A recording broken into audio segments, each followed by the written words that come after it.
everybody. Welcome to another Comic Boom Comic Source collaboration. It's your DC Spotlight for November 28th, 2023.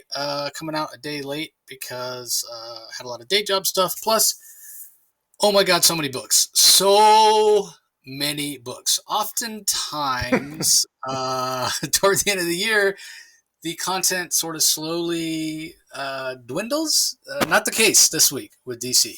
17 single issues. Insane. So, yeah, an insane amount. Some of these we're going to be pretty brief on just to not have you guys bored out of your minds or to have a 4-hour podcast. So, also, I'll mention I'll be at LA Comic-Con this coming weekend, December 1st through the 3rd. So if you're going to be there, let me know. Always love to meet up with listeners. Always have free lanyards and other free stuff to give away. It's a good show. Great show to do some Christmas shopping. I did have some people, some fellow content creators and what have you say, yeah, does this show seem lighter to you in terms of like media guests and what have you this year? I was like, you know what? Maybe a little bit. But on the flip side of it, there are more comic book guests, good big name comic book guests than I can remember since pre-pandemic. I mean, Dan Slott's going to be there, Chip Zdarsky, Zeb Wells, just the list goes on and on. So many great comic creators. So I'm going to put out a preview episode. I've been meaning to put it out, but they've been lagging on their panel schedule. So I'll get that out hopefully late Wednesday, early Thursday. If you're curious about who's going to be there and all that, go check out that episode. So that being said, let's go ahead and kick it off with the first issue, Static Shadows of Dakota, issue number 7. This is the final issue, written by Nicholas Draper Ivey, Vita Ayala with an assist. Art is by Nicholas Draper Ivey and letters by Ann World Design. We've really been enjoying this series. I think Draper Ivey's art has gotten only better as the series has gone on. The villain, sort of, or anti-hero of the piece, Eben, who's been alternately fighting against Static and teaming up with Static to try to rescue his brother from whomever this person has been that's been collecting these bang babies and experimenting on them. All of that's answered in this issue. So I found the structure to be a little different. If I have any nitpick, that's what it is. We got so much about who was behind this. And spoiler alert, it's somebody that we've seen before in the series, but there were no clues. There was no way to know, even had you read this over and over, and it's your favorite comic ever, you've read it more than any comic book you ever have read, there's no way to know who the villain was. But the choice of villain is really interesting. And I appreciated getting context and some flashbacks to different periods of their life, and it gives clues on kind of why they're making the choices they're making and what have you. And I sort of felt like if we'd had that all along, it might have informed the story a little bit better. But the fact that we didn't even really see the villain or know who the villain was, so it wasn't a situation where we were seeing the villain in shadow and there was no context and it was like a two-dimensional villain. We just didn't even see the villain at all until this last issue. And I question that a little bit. If it wouldn't have been better to have it revealed earlier on, you could have had a little bit more emotional impact. You could have spaced out the flashbacks over, the whole series. But I'm playing Script Doctor. It is what it is. It was a great series. Really showcases the family feel of the Milestone universe and Static in particular, and sort of this antagonistic, at times friendly, at times relationship between Static and Eben. So overall, this was a very successful series. I'm looking forward to the next Static series. I do have a feeling, based on the quality of this series, my little critique withstanding, that Nicholas Draper Ivey may handle the writing duties on his own. Not that I don't mind Vita Ayala. I'm a big fan of their work. But Draper Ivey lives and breathes Static. It's like his favorite character. So I think having the assist on writing this time made sense. But based on the strength of this, and every time I post about it on social media, Vita Ayala is always quick to point the finger at Nicholas Draper Ivey. No, he's doing all the heavy lifting. I'm just assisting. So it'd be great to see Draper Ivey fly solo on the next one. So yeah, overall, pretty strong series. Just the structure of the last issue wasn't, it was kind of surprising, wasn't what I was expecting, but it was a satisfying conclusion. So What are your thoughts, Rocky? I agree, and the revelation really that it was actually the character that we knew as one of the teachers of one of the teachers at the school, Miss Lennox, ended up being the big bad and giving us her 40-year history in a series of sort of background vignettes. I thought was very effective and it worked, and it worked surprisingly well. You made the comment that perhaps if we'd have gotten some revelation or some hint of that earlier on, it may have enhanced the story.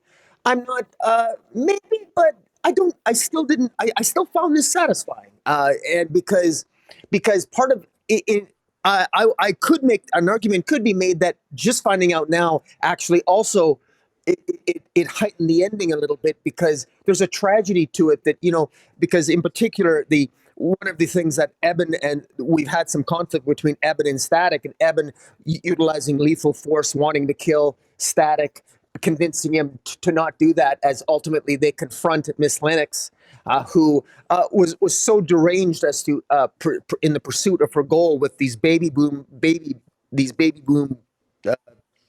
from the what do you call it? Boom Bang. babies, bang babies, right? And the death of Quincy, like the young child prodigy, his death is so tragic, and whose loss and whose murder by the machinations of Miss Lennox. Really laid the emotional undercurrent of these 7 issues, and so effectively done so well by Nicholas Draper Ivy and Vita Ayala, and it really I thought it really worked here. I loved and this issue ended on just a great speech by Static at Quincy's funeral, just sort of bringing it all home, all those emotional undercurrents, and I thought it was very effective, and I agree that this 7 issues is going to make for a great trade, very effective. If you want to get the essence of Static when this comes out as a trade, these first 7 issues, that's the way to go. I think this was very well done, and I'm looking forward to see what Nicholas Draper Ivy has in store for us. If in fact he's truly at the forefront, as Vita Ayala says, I got no problem with that. I'm looking forward to more. And his art trailed off, wasn't quite as good in the later issues as it was in the earlier issues. He seemed to have changed his style a bit near the end, but it was still effective enough that I enjoyed this story, and I look forward to more Static in the future. That's interesting. I actually like his art calmed down. It wasn't quite so dynamic, but I felt like it was a little softer and more emotional. It brought in more Okay. blues and purples with Eben. So that's so interesting that you like the more dynamic. I liked it a little more subtle. Yeah. So yeah, it's subjective as always.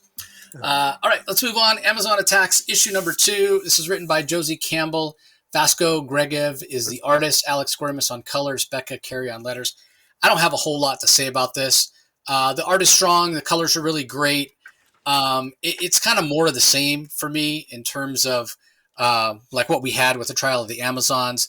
Even the Amazons themselves, the different tribes, the Esqueta tribe, Bana Migdal, the Themyscirans, they can't seem to get along.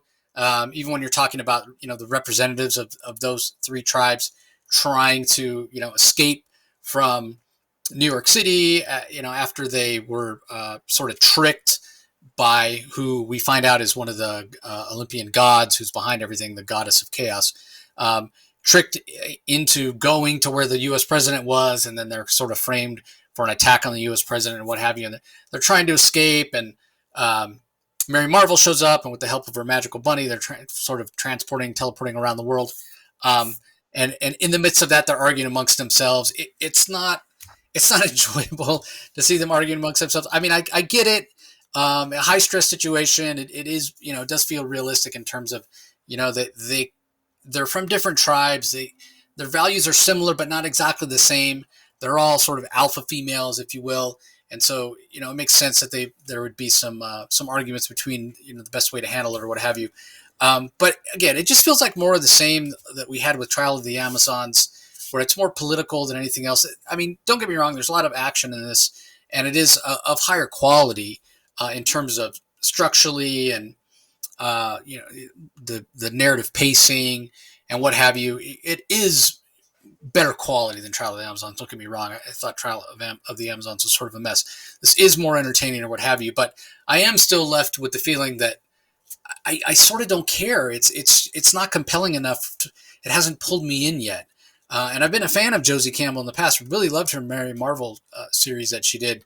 But this so far has just been sort of paint by the numbers, not very memorable, and you add in the bickering between the different Amazonian tribes, and I'm left sort of shrugging my shoulders. So hasn't pulled me in yet, but it's not terrible. It's just not, it doesn't pull me in. It's not compelling. It's not something I'm going to remember once the event itself is over, if you know what I mean. So anything to add, Rocky? Yeah, writer Josie Campbell. I'm glad that she's the one spearheading this, because Trial of the Amazons, frankly, I never particularly enjoyed it. I won't belittle all the points I made. But one of the points I made while I was ranting about Trial of the Amazons, how much I didn't like it, I thought it was a mistake, a huge mistake, to unite the Amazons. Really, really stupid, because you take away the drama. And you know what? I was right. And you know who I think actually believes me, who agrees with me? Josie Campbell. Because what does she use as a plot point? These Amazons are disunited. They're not particularly united in this issue. Why? Because there's more drama and more plot points when they're not getting along. And that's exactly what happens here. Surprise, surprise. I think it would have made more sense, and it would have added more gravitas to Amazon's attack if the Amazons had never been united, particularly after dealing with the god of chaos during that particular trial. In any event, it's interesting that the golden apple of discord is being used here through Iris, the goddess of chaos. I'm a little bit curious to what extent Josie Campbell is actually consulting with Tom King. Tom King does not work well with others. He always tells his own story, and contrary to what he has often said, he just does not communicate well with other writers. And I doubt that there's this is me being cynical. I hope I'm wrong, but I openly wonder, is this Iris, this goddess of chaos, is she actually working with the Sovereign? Because I thought the Sovereign was the reason why all that the world was against the Amazons, or U.S. citizens were against the Amazon, and the lasso of lies. We got that flowing out of Wonder Woman 3, confirmed the lasso of lies plays a role in, and the Sovereign is manipulating the masses. But is the Sovereign also working with one of the Greek gods, this Iris, goddess of chaos? Maybe he is, maybe he isn't. This would suggest that he is. That's what I'm getting out of it.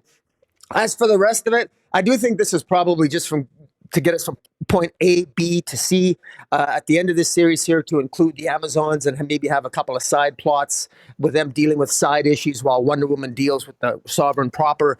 The side gods that might also be working in conjunction with the Sovereign, maybe these Amazons, maybe Nubia and Wonder Girl and Shazam. Mary Marvel will be dealing with Iris, the goddess of chaos, and this golden apple of discord. How many of these golden apples of discord are there? I'm not sure, but I thought it was okay. But it is by the numbers a little bit, but it is better than Trial of the Amazons. I will give Josie Campbell some credit in that regard there. So not bad. Yeah, I sort of took it as Eris just taking advantage of the kind of the tumult, the situation with what's happening in Tom King's Wonder Woman. I don't know, right. But I could be wrong. Maybe she's working with the Sovereign. Maybe they teamed up. I kind of just took it as her using. Hey, Amazons are sort of in a bad situation right now. I can take advantage of this. Who knows? Yeah. So yeah, I guess we'll have to wait. We'll have to wait and see. One other thing I wanted to mention is, Hippolyta shows up here in a vision that Nubia had. You mentioned Trial of the Amazons being sort of a mess. Uniting the tribes, which never really worked, and they never really have been united. I sort of feel the same way with Nubia being made Queen of the Amazons. All that has been showcased is sort of her failures. In a way, it's sort of made her a worse character. Like, she's had all these terrible things happen on her watch. She hasn't been able to really unite the Amazons, the tribes, what have you. She doesn't come across as very capable.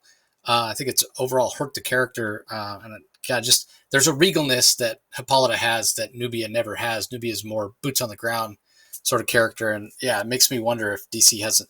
They wanted to raise Nubia's profile, and I think in trying to do so, the execution hasn't been good, and in fact they've sort of gone the other way and made her in a lot of ways a worse character in my mind. But I don't know. Anyway, let's move on. Alan Scott, The Green Lantern, issue number 2. This first issue was Book of the Week for, I think, both of us. The week it came out. Tim Sheridan is the writer. Cian Tormey on art. Matt Herms on colors. Lucas Gattoni on letters. This is sort of an updated origin of Alan Scott. it gets into the idea of deviancy with his sexual orientation and things that went on pre World War II, where if you were found to have homosexual tendencies, you'd be put in an asylum, electroshock, and even to the point of lobotomies. It's very tragic. It's based on historical fact and what have you. So it's interesting when you talk about what the origin of Alan Scott Green Lantern would be. When you go back and you sort of retcon this change in his sexuality, it makes a lot of sense. And I found it to be poignant. I found it to be emotional. And I love how Tim Sheridan's flashing back to those early days of Alan Scott and him even questioning just based on what society's values were at that time, whether there was something wrong with him. He talks about, I'm going to be cured. I'm going to get out of. He's in Arkham Asylum, right? He self-committed himself there to have his deviancy cured, and he says, I'm going to be cured. I'm going to get out of here. I'm going to marry the first woman I see, and it speaks again to the values of what was going on at that time, and it's sort of tragic. And then you add in him losing his boyfriend when the Crimson Flame exploded and what have you. So it's great to see it all linked back in. Oftentimes I talk about retcons and not enjoying when they go back and do it because it changes things. But here's the thing. Alan Scott's a Golden Age character. His origin was sort of, very two-dimensional to begin with. And so when we're going back in this instance and we're adding in Crimson Flame, we're adding in, the change in Alan Scott with his sexuality and what have you, it feels very additive. It feels like it's fleshing him out as a character. It feels more like a real person as opposed to just, random straight white superhero from the Golden Age. And the fact that his origin apparently is going to be tied in a lot with the Red Lantern that we were introduced to in some recent Jeff Johns material as sort of one of the lost characters of the Golden Age. So I'm really enjoying this. The Si and Torme art is fantastic. This was a bit of a flashback issue, so we didn't get a lot of movement in terms of the present day story, but we are set up to now have a bunch of action, have Alan Scott confront the Red Lantern, find out who it is, what's the tie-in with the Crimson Flame and what have you. And so, I'm really enjoying this series. Very impressed with what Tim Sheridan and Si and Torme and company are doing so far. What do you think? Yeah, I was impressed. I really enjoyed this issue. I was particularly, I'm conservative by nature, and I just want to delve a little bit into politics a little bit here because if on the surface, I surprised myself by how much I enjoyed this issue because it actually took a topic that there's sexuality in this comic, there is, and it's called conversion. The title of the story in the second issue is called Conversion, and he was the hero. He saved in the first issue. He saved all the men on the battleship. He lost his lover and former and fellow soldier Johnny that he was having a relationship with, but. Rather than report him, all the men who they knew he saved their lives, and so his commanding officer gave him the opportunity. They didn't want to report him. Just go and deal with because you're different. Deal with your sexuality, and they went and he can, as you said, he put himself in Arkham Asylum. And there's even another character here called Billy who and this is where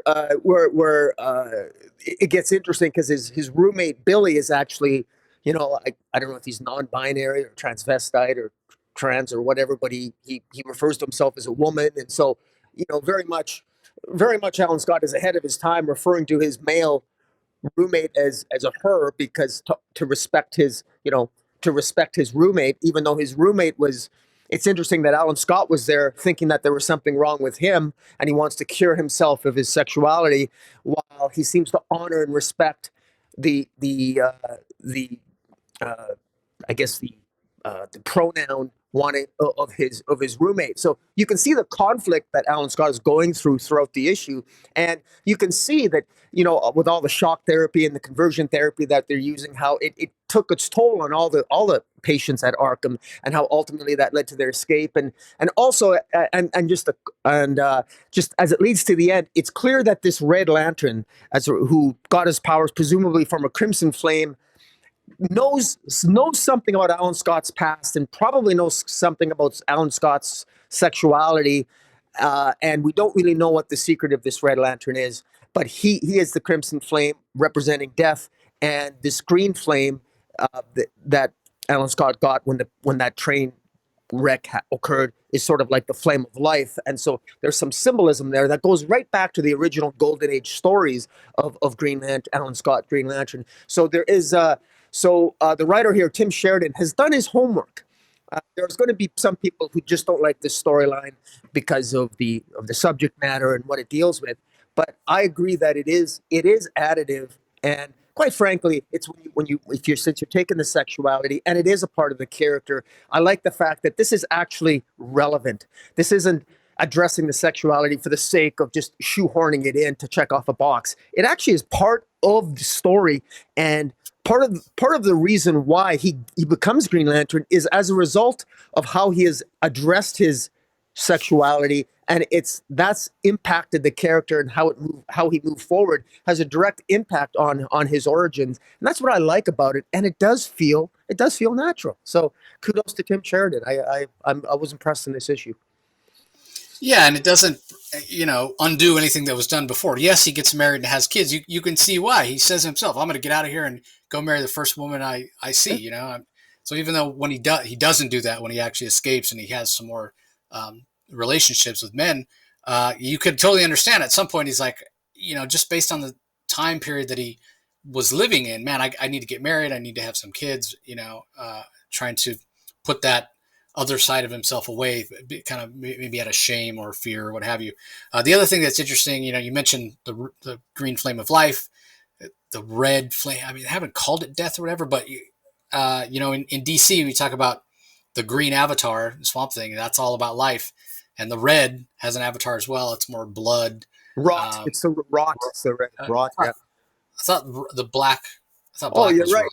So what was the red? What is the red? Red is blood. Red is blood. Oh, okay. All right. Yeah.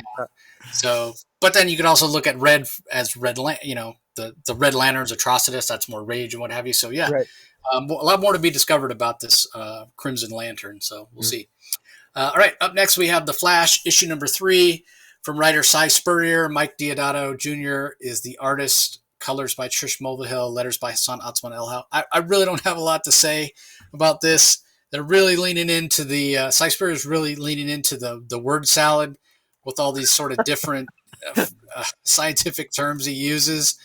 Doesn't make a whole lot of sense. And again, the style of art, like Mike Deodato, in terms of experimental and interesting visually, it checks off all those boxes. But I go back to what I said when we talked about the first issue. When you have a narrative that's so convoluted and confusing, this style of art isn't doing it any favors. So yeah, it was a little tough. This for me, the first issue I was kind of down on. Second issue I liked more. This one kind of back down into the mess and the mire, if you will.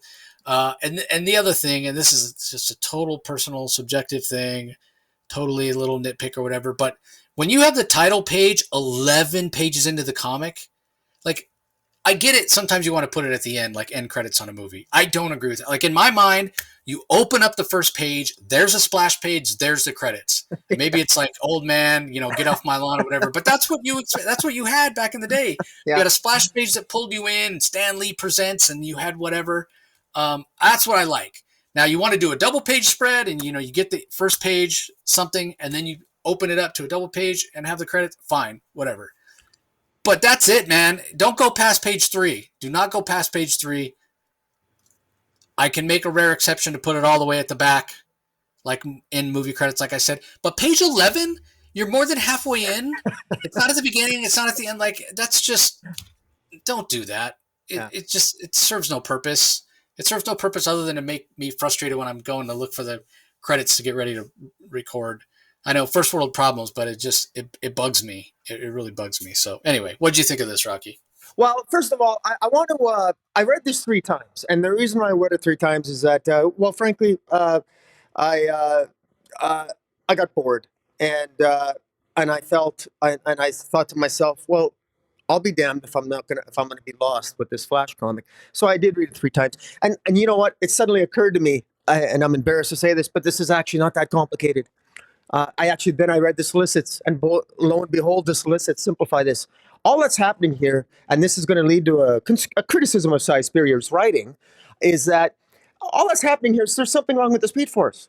And what's happening is when Flash or Wally uses the Speed Force, or any speedster, Max Mercury or Flash, or when they use the Speed Force, it has negative effects in another dimension. And we just don't know what that other dimension is or what the effects are. That's all it is.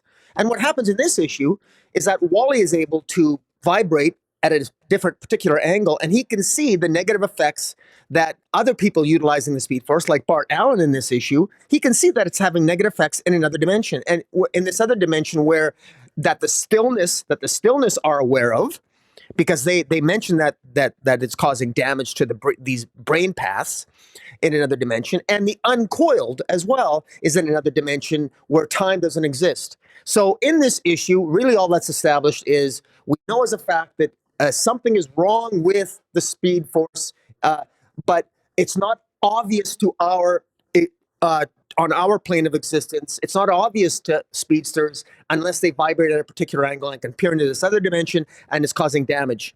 And the stillness is concerned about it, and the stillness is concerned about the uncoiled, and the uncoiled seems to be the bad guys existing in a place of which there is no time. And at the end of this issue, Max Mercury, who vibrates intentionally in the same manner that Wally does, they end up in this alternate dimension where there's no time, and the Speed Force is greatly minimized in its power. Max Mercury, just in time, gives his speed to Wally so Wally can escape, but Max Mercury is trapped in this other dimension. Meanwhile, now the problem is, and you said it, too much word salad. This is a simple concept that Si Spurrier has gone out of his way to alienate the readers from. And somewhere in these 3 issues so far, there's perhaps an interesting story in the personal issues between Wally West and Linda. We still don't know what happened to his son, who encountered somebody in a school closet, and there's in another world from another dimension. The uncoiled are potentially interesting. The stillness are potentially interesting. But at the end of the day, what is really going on here? We got a bunch of word salad, which, quite frankly, I like Mike Deodato's art. I wish I could see more of it, but there's so much dialogue, and I don't need all the word salad. And what's so obvious and frustrating to me is that, yes, there's something wrong with the Speed Force, Wally. That's not entirely made clear, but it becomes clear if you read it multiple times, which I did.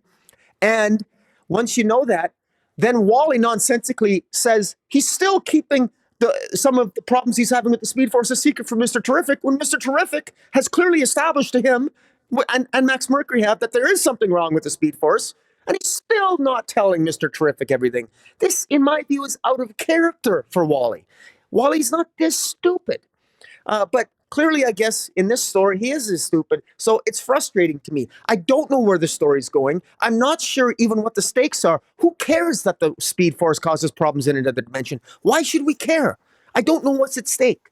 Now, maybe that will be revealed, but I'm frustrated. And 3 issues in, how many readers are going to have the patience to stick with it this long or be crazy like me and read this issue 3 times? I think very few people. But I did do that. Hopefully, I think I got the gist of it. Please, anybody listening, if I got it wrong, leave a comment below if you're watching on YouTube or otherwise. But, feel free to enlighten Jason and I because there's some frustration here. But I do think that there's a scintilla here of an interesting story. I just wish that somewhere in the word salad it would manifest itself. So there's my rant. Yeah, it's. I mean, I think Jeremy Adams' Flash was selling. I don't have hard numbers, but Jeremy Adams' Flash, his run was selling really well. And they just decided we want to go like as completely different and opposite from that as we can. Like, we heard cosmic horror. I'm not the cosmic part I get. The horror part, I haven't gotten any of that at all to this point. Nothing's been horrific or scary. It's just been unnecessarily complicated. So anyway, let's move on. Up next, we have Titans Beast World #1. Holy crap. Tom Taylor, the writer, Ivana Reis on pencils, Danny Mickey on inks, Brant Anderson on colors, Wes Abbott on letters. I know you actually read this a couple weeks ago. You've been dying to talk about it, so I'm going to let you go first. Well, I don't know if I've necessarily been dying to talk about it. What I actually said was that I was pleasantly surprised because I got to tell you, man, I had low expectations on this. I really did because Tom Taylor's he's just been boring me to death with his Titans run and with his Nightwing. It's just generally speaking, not a heck of a lot's happened, especially on Titans. But goddamn, I got to tell you, I was really surprised. First of all, the art's fantastic. Ivan Reis, man, oh my god, it's. I guess I didn't don't appreciate how much lately we haven't. Maybe the art at DC hasn't been. I'm not used. This is just stellar art, fantastic art. So let's get that out of the way. Absolutely fantastic, and we basically have. We've got a Necrostar versus Starro, or actually Garo here, and we got this that boring Titans storyline. That Titans, that the first arc of Titans that was so boring. Where I just felt it was just boring.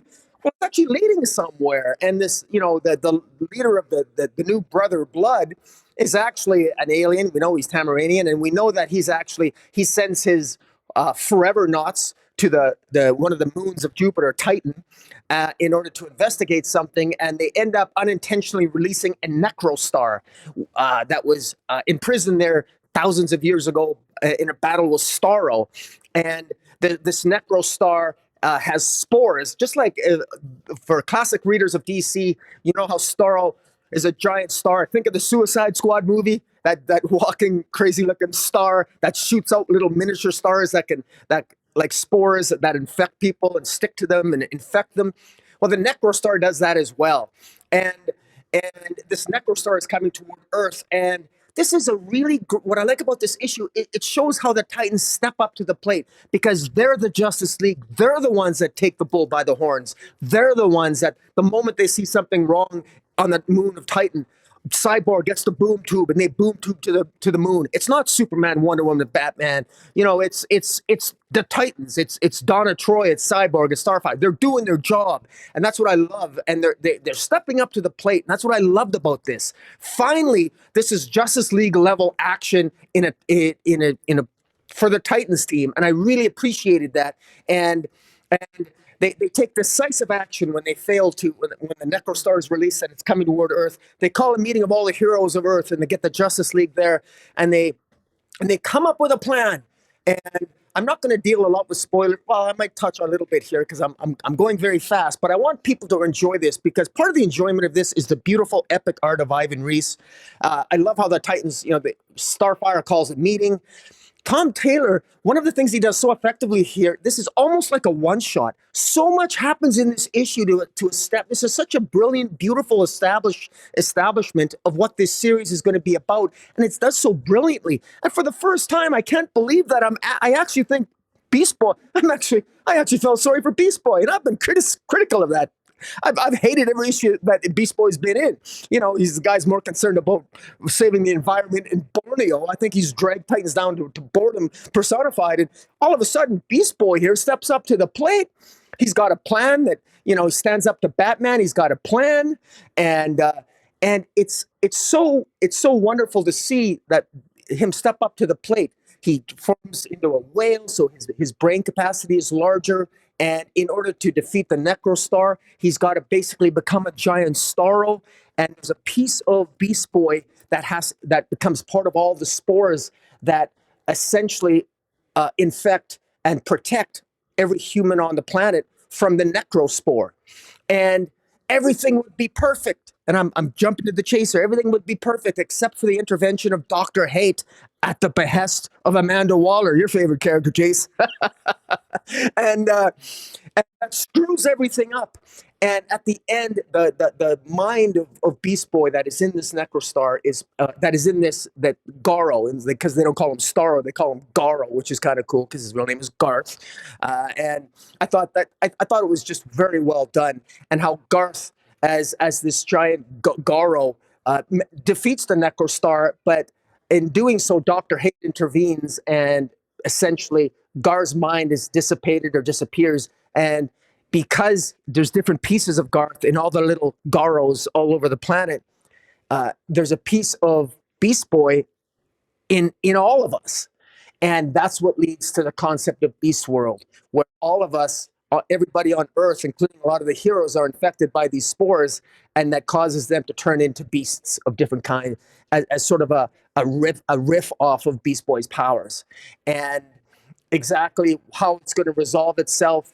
Will Raven ever be able to retrieve Garth's mind? That may be the part of the story, because now we've got this giant Garth floating above the Earth that's empty. That's its mind. It's gone. Beast Boy's mind is gone, but it's broken up, arguably, amongst all these little Garros that are all over and infecting the Earth. And I thought it was very well done, and I'm really curious to see where this goes. The characterizations were great. The dialogue is great. Tom Taylor showing off all his knowledge of the DC universe. This is more of Tom Taylor's A game. This is the Tom Taylor that I wanted to see with Titans issue 1. I'm finally seeing it.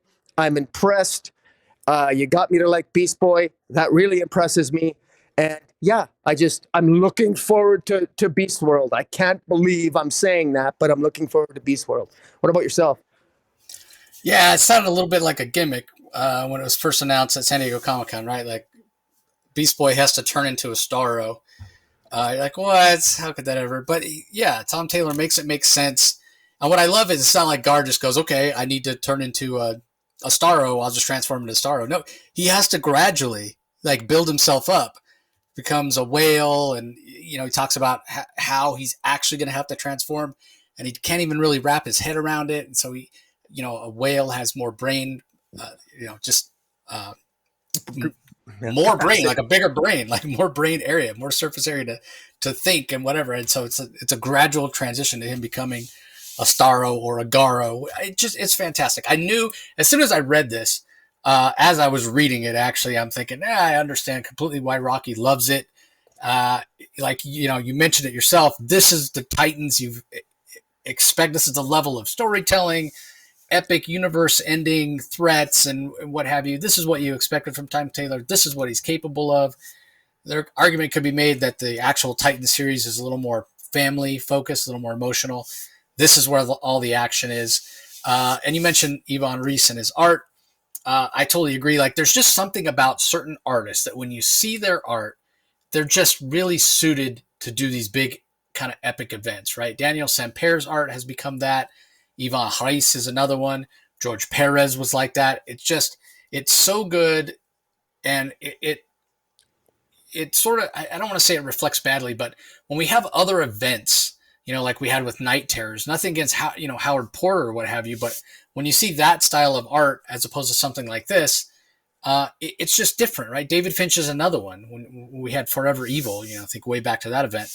There's just certain artists whose art just seems so epic, and it just inherently the style they use makes it feel like an event as opposed to some of the other artists who, again, they're talented, but it just doesn't have kind of that same impact, if you will. So, yeah, fantastic story. I enjoyed it. I'm not going to add any more to what Rocky said. Go check it out. It's fantastic. I've been sort of indifferent about Beast Boy in the past. Yeah, this is good. This is fantastic. It's a compelling, maybe the most compelling Beast Boy story I've ever read. Gorgeous art. Can't wait to see what happens next. All right, up next we have Action Comics number 1059, main story by Phillip Kennedy Johnson, art by Eddie Barrows and Eber Ferreira, colors by Matt Herms, letters by Dave Sharp. What did you think of this main story, Rock? This was really good. I have to admit that I was surprised by the revelation in this issue. I was really surprised. I That is to say that this Nora Stone, this member, this leader of the Blue Sky movement, that speaks out against Kryptonians, that as a fallout from the Warworld saga, this Nora Stone, her actual true identity is actually revealed, and she's revealed to be an Al Ghul, but from another universe. And there's actually an editorial reference to Batman, Superman, The Authority Special #1, which I never Googled, but it must have came out probably 5 or 6 years ago. And this Al Ghul character, who is, I think she's sort of like the Empress of, she's the leader of the Empire of Shadows, and they're invading our dimension. That's what they're doing, and she's the offspring. She's the offspring of of Batman and Talia al Ghul in another universe, and it's actually this issue was absolutely action packed. Superman is wearing some battle armor given to him from John Henry Irons. He needs that because he's lost some of his powers because of the machinate because his powers are being drained. All of the Superman family, their powers are being drained by Nora Stone, and of course they want to utilize that power in order to essentially, basically invade the Earth, and they're stealing powers from the L family, but they claim that they've developed radiation processing nanobots. That's what they're telling everyone else, and that they're telling us they have a PR campaign. Nora Stone, i.e., Al Ghul, she's has a PR campaign where she's telling the world that they've created radiation processing nanobots, and that's why her minions, her everyday humans who are getting superpowers through science, when in actual fact it's draining powers from Kryptonians, the very same Kryptonians that she's using as a scapegoat to blame all the world's problems on. And it's all misdirection. I think it's very well scripted by Philip Kennedy Johnson here.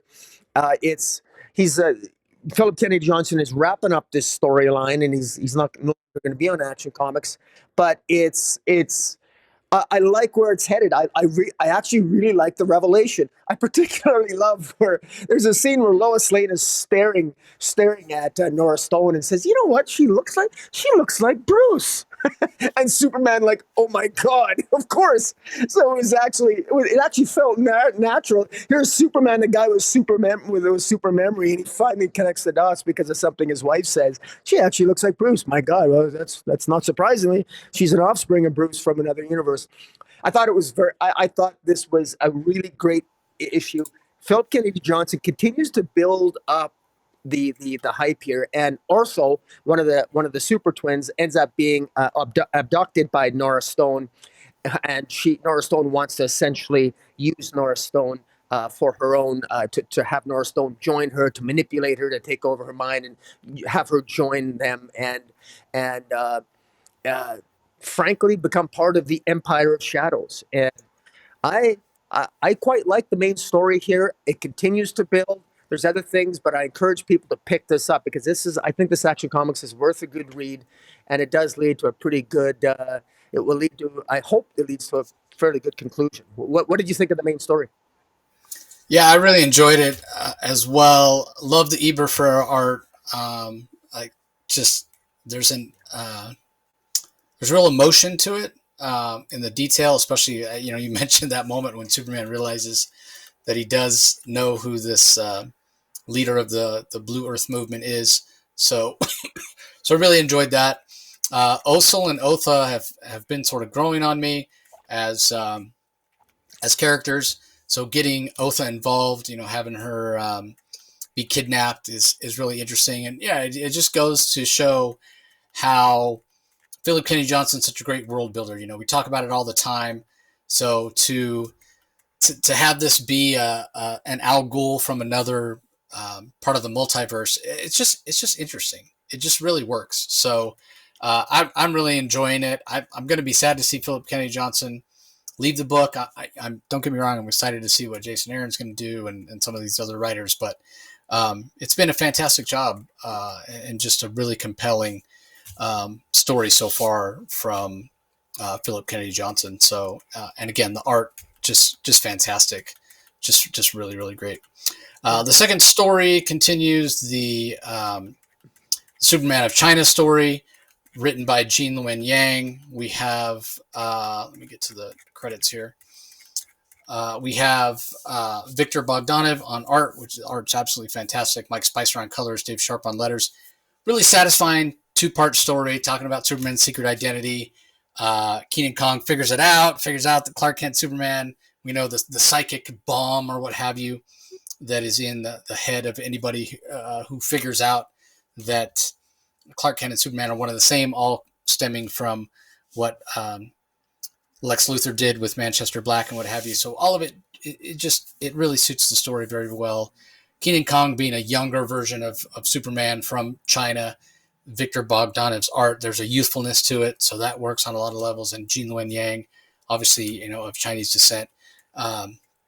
He's written a lot of this, a lot of the stories for King Kong. So he definitely has a real good handle on his voice. So don't know that this story was needed necessarily, but it sort of brings Kenan Kong into the super family a little more now that he kind of knows everybody's secret identity, and they didn't just tell him, right? He found out on his own. He's really vested in the Superman family more so now than he ever has been. So, if that's the only thing that comes out of this story, I think it's still definitely worthwhile. So, any thoughts to add? Yeah, the story, I think, is trying to. It basically ends with Kenan discovering the truth that the reason why the Superman family is his fellow members of the Superman family were keeping the knowledge of Superman's secret identity from him is they told him what happens to people. They get a stroke and they potentially could die if the identity is discovered. And so this is something that Kenan does not want to tell the Batman of China, his friend Bakes, the Batman of China, and it creates dissension. And so Kenan is now estranged from from his friends in China, which I think is unfortunate. I find it a little bit odd. I feel it's a little bit forced. I find it hard to believe that Kenan would abandon his friends in China to come in North America to suddenly basically become part of a new family of which he wasn't really close to begin with. So it doesn't work for me. I prefer Kenan. Kenan should. It's the ethnocentrism and the arrogance of just, of course, North American writing. We got to have the Kenan, the Chinese Superman. We got to have him in Metropolis. Why? If I was the Batman of China, I'd be pissed off at him too. I understand Kenan's in an impossible position. He can't tell the Batman of China what's going on because the Batman of China could end up with a heart attack too and die or a stroke or what have you. But that's just my little nitpick. But that's really the purpose of that is to create dissension between Kenan and his fellow Chinese trinity, I guess you could call it. So, but it's not bad. But there's actually another story here as well. Yeah, the last one, John Kent and Hart in Metropolis, written by Dan Parent, art by Marguerite Sauvage, letters by Dave Sharp. Dan Parent, I know him as an artist. Yeah, does a lot of work. Yeah, does a lot of work for Archie, and this is sort of slice of life with John and with his boyfriend Jay Nakamura. How we haven't seen a lot of Jay lately. This sort of explains why Jay's been busy working over at Steelworks with John Henry Irons. John Kent's obviously been busy doing all his Superman stuff. So they get a chance to actually spend some time together. Again, much like the Alan Scott story, if this is something that bothers you, just don't read it because there's not really any sort of events or revelations or anything canonically here that you're going to need. This is just John and Jay spending time together. So if you don't like that relationship, do yourself a favor, don't read it. Yeah. I don't mind the relationship, but I didn't really get a lot out of this story because it's just it's no different than reading about any two boyfriends or a boyfriend and a girlfriend or two girlfriends for that matter of that are in their late teens, early 20s spending a day together. I don't want to read about that no matter if it's boy girl, girl girl, boy boy, because I just don't care. Just because it's John Kent doesn't make me care. So if this is something that inspires you or that you can relate to, help you with coming out or whatever, like there's worth in the story for a lot of people. I'm not the audience, I'm not the audience for that. This doesn't represent me, which there's nothing wrong with that. Again, everybody needs to be able to pick up comics and pick up stories and see themselves in it and see, their orientation, their ethnicity, their really whatever it might be, whatever you feel defines you. You need to be able to see that in the stories that you read. You need to be able to feel seen. And so I'm glad that this story exists. I don't feel seen by reading the story because, again, I don't relate to it in that way. Again, nothing to do with the fact it's boy, boy. It could be girl, girl. It could be boy, girl. I don't care. It's a romance story. It doesn't interest me. So, but there's nothing wrong with it. The Marguerite Sauvage art, we've talked in the past how much her art has improved in terms of feeling more fluid. because there was a lot of times early on when we saw some of her DC work where it felt like children's storybook art, where there was no movement to it. It felt very stiff. She's improved by leaps and bounds. A lot of emotion, a lot of movement, a lot of fluidity in this story. So credit where credit's due. The colors are gorgeous as well. So anything to add, Rocky? Well, no, we already knew I think this is a pointless story. Did we need it? No, I didn't think we needed it. But I suppose, do we need any story? No, I guess not. But for those of you who are wondering, and I'm being intentionally sarcastic here, just so to cover my butt a little bit, in case you were wondering where John Kent's boyfriend was, he was having a long bubble bath, and he was texting John Kent through numerous issues. And in between bubble baths, when he was washing his beautiful pink hair, he was involved in. He's also working for the Steelworks, right? Or is it Steelworks, or does he work for John Henry Irons? Who does he work for again? Steelworks. I mean, Steelworks is John right? Henry Irons. Yeah. Right. So that's it. He's got impeccable fashion sense. I got to say, Jay Nakamura, he can really rock a pink suit coat.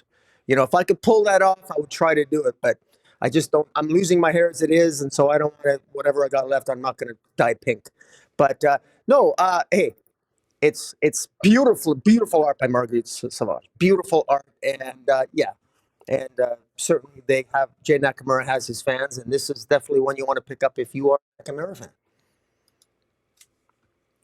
Yep, so let's move on. Next up we have Batman Beyond Neo-Gothic, issue number 5, written by Colin Kelly and Jackson Lanzing. Max Dunbar's the artist, colors by Rain Moretto, Hassan Otsman El Hau on letters.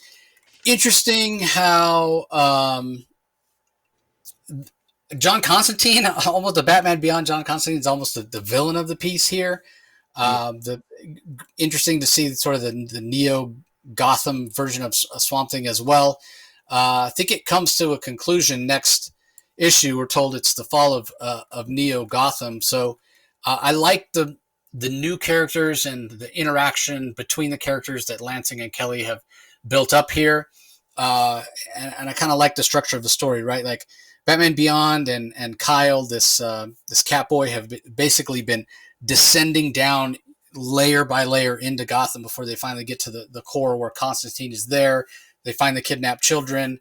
Constantine doesn't seem to be the Constantine we know. In a lot of ways, he's almost out and out evil. You know, he'll turn a la Amanda Waller.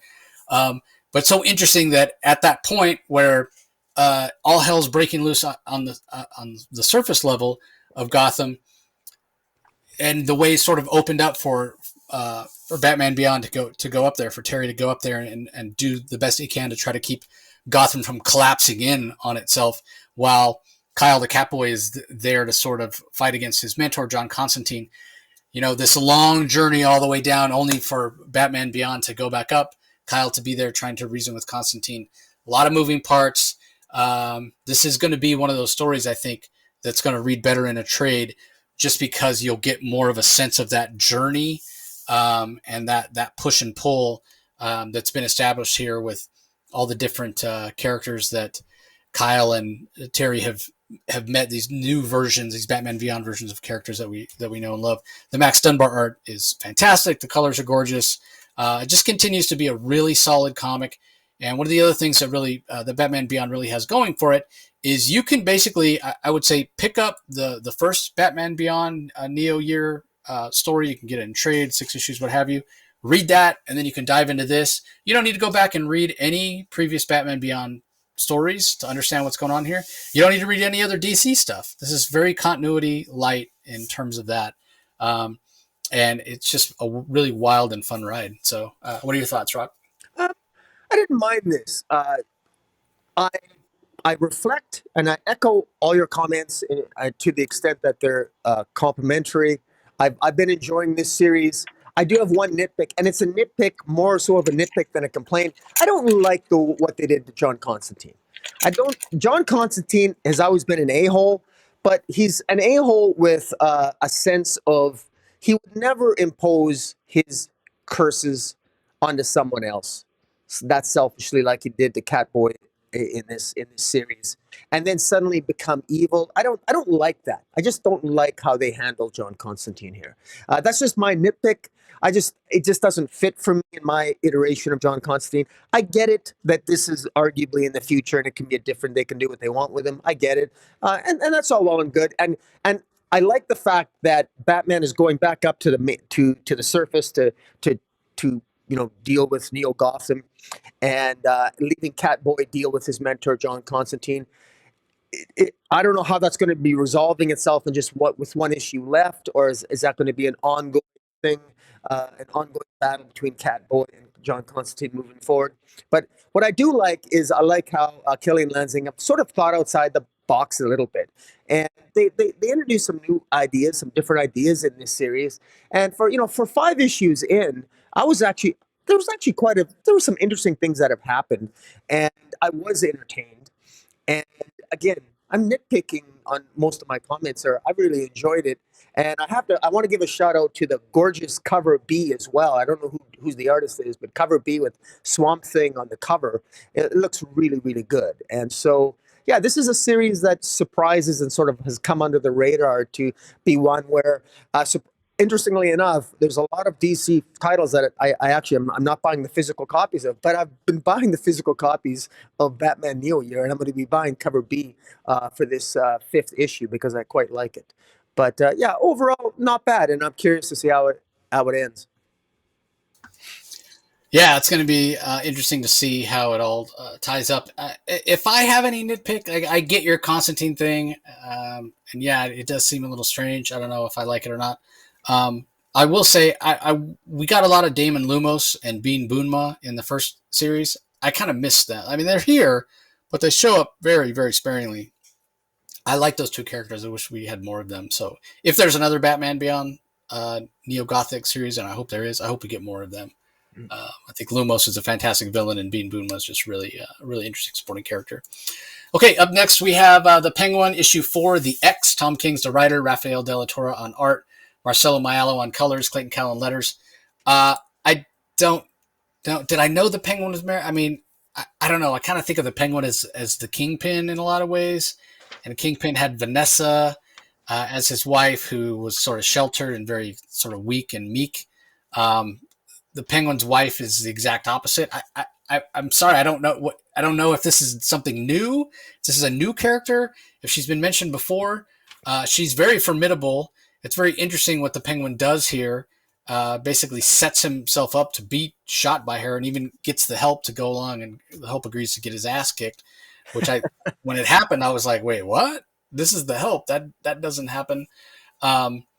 But for me, this was only okay. I mean, all the build-up last issue with the the Force of July, Yeah. only to have them in this Ocean's 11 style kind of assassination attempt just be taken off the board. I kind of wanted to see him in action. So yeah, for me, this one was only okay. It's a very wordy issue. It's very much a talking head issue, and spoiler alert: the Penguin is just not somebody that I ever see as really formidable. I mentioned seeing him as the Penguin. I just mean in relation to he's been around a long time, has a wife, tries to be sort of legit. But to me, the Penguin is very much a threat, and the Penguin is very much not or hasn't been. But I get why they're doing it. I mean, I think what DC did, and we mentioned it previously with the Worth storyline, the Gotham Tower storyline in Detective Comics, with the Penguin kind of getting out from behind the desk at the Iceberg Lounge, and it seems like DC's trying to make him more of a threat as opposed to being sort of a punchline. So, and if there's anybody that can do that, it's Tom King, right? Look at his Batman Riddler One Bad Day story, absolutely amazing. So if there's anybody that can do it, it's Tom King. But I'm still having a hard time shaking my perception of the Penguin as not really anybody who would really be a threat. So, but that's totally on me. The Della Torre art is very crime noir, which suits the style of story that Tom King's telling. So yeah, very technically a very, very good comic. The only hangups I have are just my own personal stuff with how I perceive the Penguin. So take that as you will. What are your thoughts on it, Rocky? I love this issue. I did. It definitely does have a sort of an Ocean's 11 or Ocean's 12 feel to it. And this whole thing, this is the Penguin testing his ex, Lisa St. Clair, who the Las Vegas hotel, the St. Clair, and he's set everything up because Lisa St. Clair's ex-wife basically helped his children sort of take over his empire in Gotham, and he wants. This is just the way. All that he goes through at the risk of his own life is to test his wife and make himself vulnerable, and gambling on the fact that his wife, in fact, she also wants to go back to Gotham too. And at the end of this issue, Penguin gets on his knees and he proposes, but he doesn't propose to marry Lisa St. Clair again. His proposal is Gotham City. Because as he tells her, Gotham has always been the pearl, and one of the and what he says to Miss St. Clair is, you and I are both share that there's nothing, Vegas has nothing on Gotham. There's something about the allure of Gotham City, dark city though it might be. To have power there is to have power like nowhere else. That is at least how the Penguin's mind feels, and that's how this entire series feels. And with the use of the 4th of July, the Victory, Liberty, Mayflower, Silent Majority, Sparkler, as well as the help lowering himself, allowing this Garrett the Lunk to actually knock him out. I mean, all of that, all done at the behest of Penguin to sort of create this facade and to create the illusion that leads to his so-called death as a way to undoubtedly lure his children who are in Gotham City into a false sense of security for when the Penguin ultimately arrives back in Gotham. He's going to be arriving in a manner and with power that is going to surprise the hell out of people. Remember what Batman said to the Penguin at the final page of the first issue? Batman said in the caption, in the omniscient or narration, he said, Penguin, you're the Penguin. How the hell did you pull this off? How the hell did you do this? Because even Batman at the end of the first issue was thinking, you're the Penguin. He thinks like you, Jace, and everyone else going into this. That the Penguin doesn't normally, we don't think of like somebody who's like a super genius, who has this much power, this much age, who's quite this devastatingly powerful. Tom King is taking his time to organically trying to create an understanding to first readership to understand what Oswald Cobblepot is doing differently now to bring himself to a higher level of power. And he's determined, and that's what he's been doing from issue to issue. He's building, he's preparing. He's taking a lesson out of Batman's playbook. He's preparing. Before he makes his move, he wants to be prepared for every contingency. And there's one thing that this issue makes clear is that the Penguin is willing to risk his own life to get allies for the cause. Allies that would kill him at a moment's notice, like his ex-wife almost did here. This issue is called The X After All. I also got to shout out, I love the dialogue. It's dialogue heavy. I love the dialogue. I thought it was perfect. There was one moment where Lisa says to Penguin, go screw a penguin. She uses the F word, go screw a penguin. And he says, I never met a frigid penguin. And she goes, oh, Oswald, really? I thought it was, the repertoire back and forth, the way St. Clair always underhandedly downgrades Oswald, puts him down, while at the same time will turn around and put him on a pedestal, but then bring him back down to earth in a true bitch-like fashion, but yet Oswald exerting control over her and in different ways. I thought that Tom King did an excellent job showing the interplay between these two characters and all in one issue. And may I just say that the De La Torre art is fantastic. Lisa St. Clair looks absolutely gorgeous. Another great scene is when Oswald Cobblepot reflects on their wedding night and says to the help, you know what Lisa said to me on our wedding night? She goes, something to the effect of, Oswald, do you mind if I think of the Penguin? she strips naked and says, do you mind if I think of the Riddler while we engage? So, it was just her cutting, the way she cuts him and puts him down as a way of her trying to show some control over Oswald, and how Oswald takes it, because that's part of the game and that they play. I thought it was very well done, very well scripted, and it plays perfectly, just so perfectly into how this series is going. I will say straight up already in all the issues of Penguin in the past. There's maybe a handful of Penguin one-shots that I have read that have been as good as this in the past. There's been really good Penguin stories in the past, I acknowledge. This is definitely in my top 10 for sure. And as we're going into this story so far anyway, each individual issue here of the Penguin, I think, has been absolutely stellar. So kudos to Tom King. Yeah, next up we have Detective Comics number 1078, written by Ram V. Art is by Jason Sean Alexander, Dave Stewart on colors, Tom Napolitano on letters. Man, talk about dragging things out. Batman still hasn't been hanged. It's like, let's go already. It's like three issues. We're dragging this out. So Catwoman has her, distractions in place to try to distract and pull as many of the security people away from where Batman's going to be hanged, so she can then attack the Organs themselves, threaten the Orgam heir, if you will. But unfortunately, the matriarch of the Orgams, my son will make whatever sacrifices necessary to achieve our goals, doesn't really work out the way that she hoped it would. And so whether or not they'll be able to save Batman, well, it's not looking good. I'll just put it that way. So the Jason Sean Alexander art, it's, for me, he's somebody who's art. He needs an inker, and he doesn't have that. So going directly from his pencil and line work directly to colors makes everything sort of feel a little kind of mushy in a way. It's not sharp. So to me, the art's only okay. A little bit of a transitional issue. I guess we'll see how it all plays out, but I do appreciate that things are finally coming to a head in the storyline. It feels like it's been going on for forever, honestly. So what are your thoughts on it, Rock? I've really been enjoying this Detective Comics in the latter half, particularly with the inclusion of Azrael. The Azrael Batman makes an appearance here.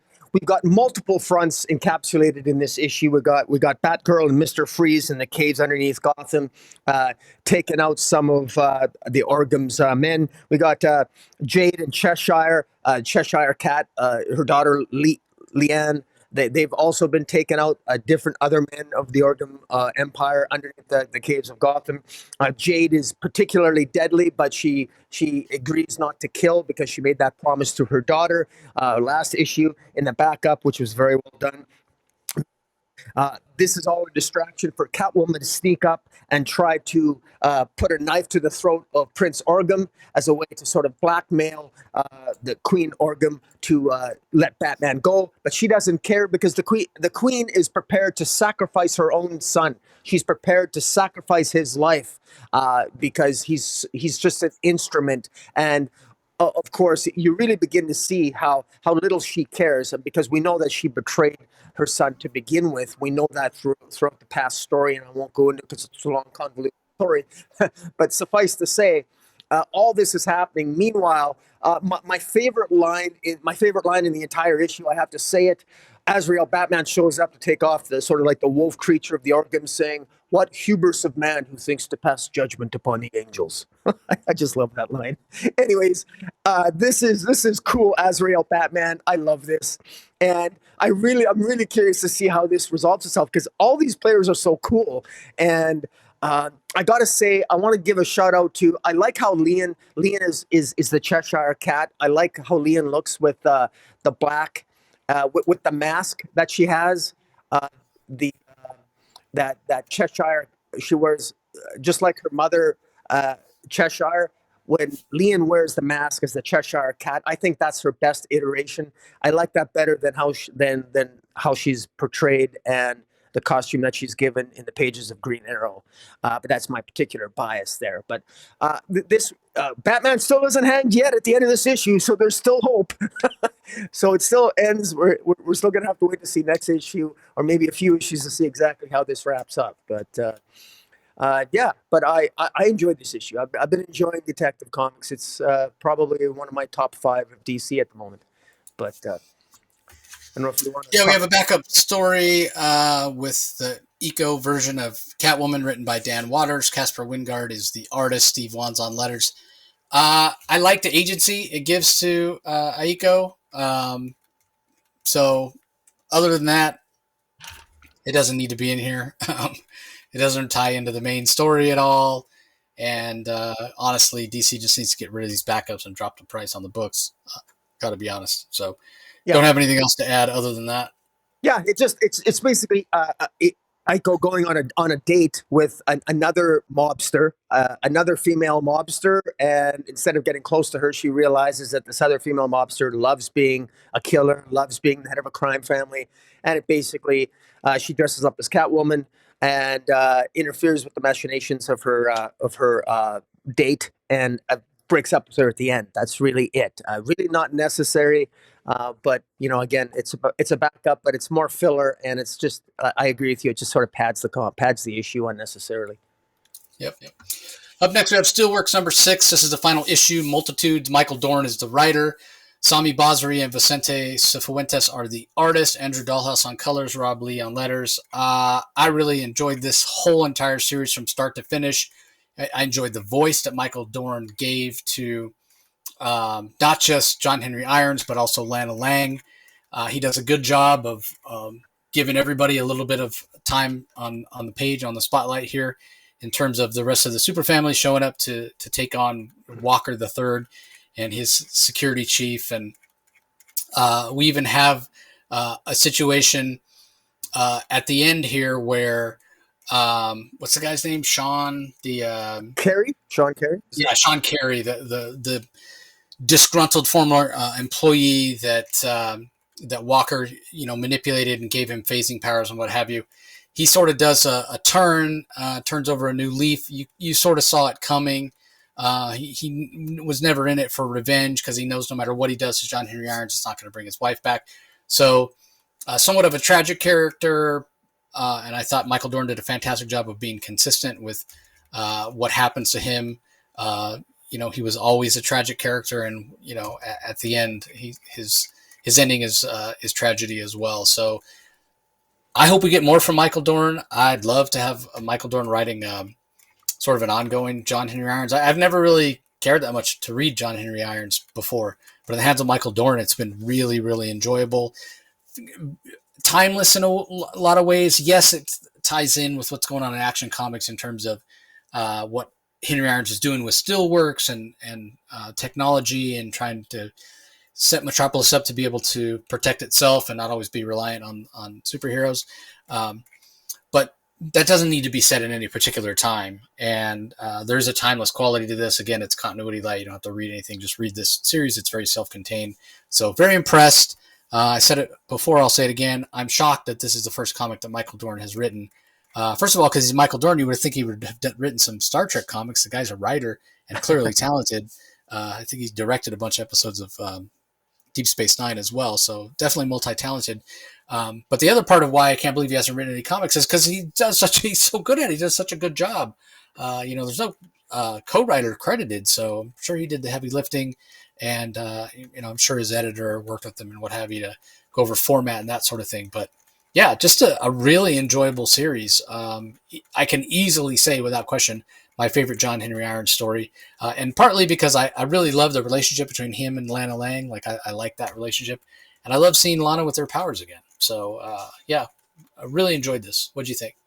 I like the art. Sam Basri and Vincent Cifuentes, really great art. I love Lana Lang. It's good to see her as Superwoman here. She actually kicks some ass. I quite enjoyed that. Michael Dorn scripts some pretty good choreographed fight scenes. I quite enjoyed that. And the character arc comes full circle for Mr. Carey. He turns a new leaf, so he finds redemption at the end. It looks to, I believe it at the cost of his own life, and of course the bad guy gets stopped. And in terms of John Henry Irons himself, he gives up 0 point energy. It becomes clear because of the way that the matter resolves that 0 point energy, at least the manner in which they've discovered it, it doesn't quite work. It's too dangerous to be used. So 0 point energy is going to be abandoned by his corporation, even though it's going to cost him billions of dollars by giving up 0 point energy. He's going to give it up to try to find another way.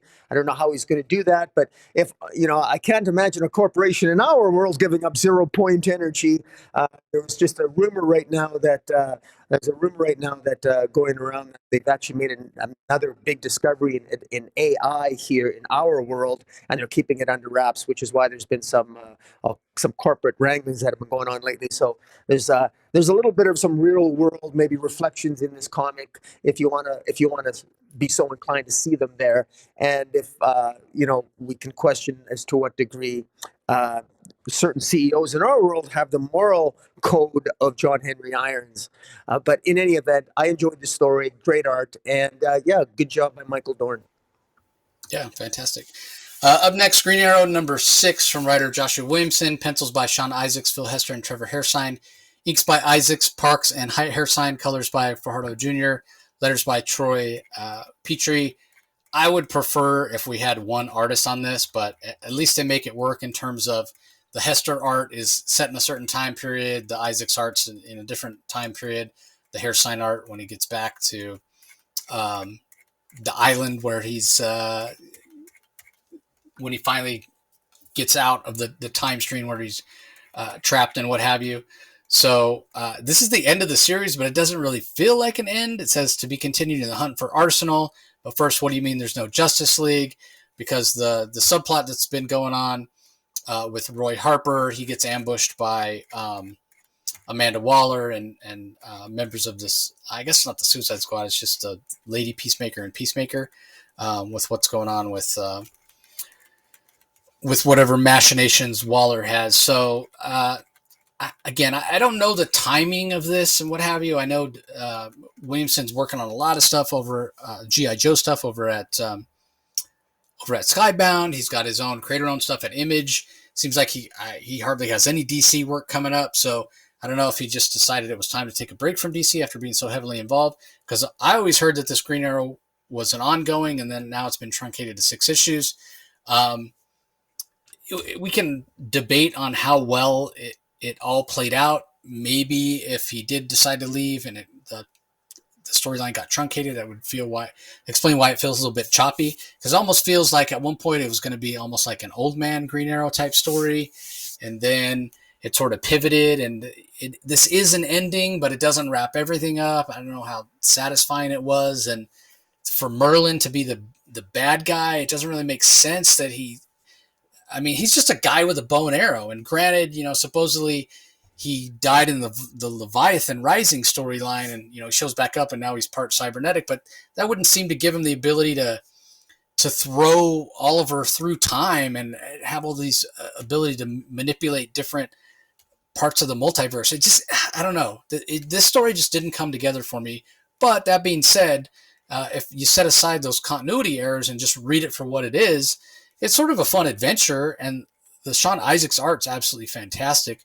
And it's very nostalgic to see Phil Hester back on Green Arrow as well. So there are positives to it, but I just wonder if this wasn't truncated in some way, and that's what ends up making it feel a little choppy. And it definitely doesn't wrap up. It doesn't finish the story, other than it gets Green Arrow back to our part of the multiverse, I guess you'd say. So it's not really one that I would probably recommend or feel like it's going to really be that memorable, unless the hunt for Arsenal ends up being really great. But if it's got Amanda Waller in it, I don't know how great it can be. But anyway, what were your thoughts on this one?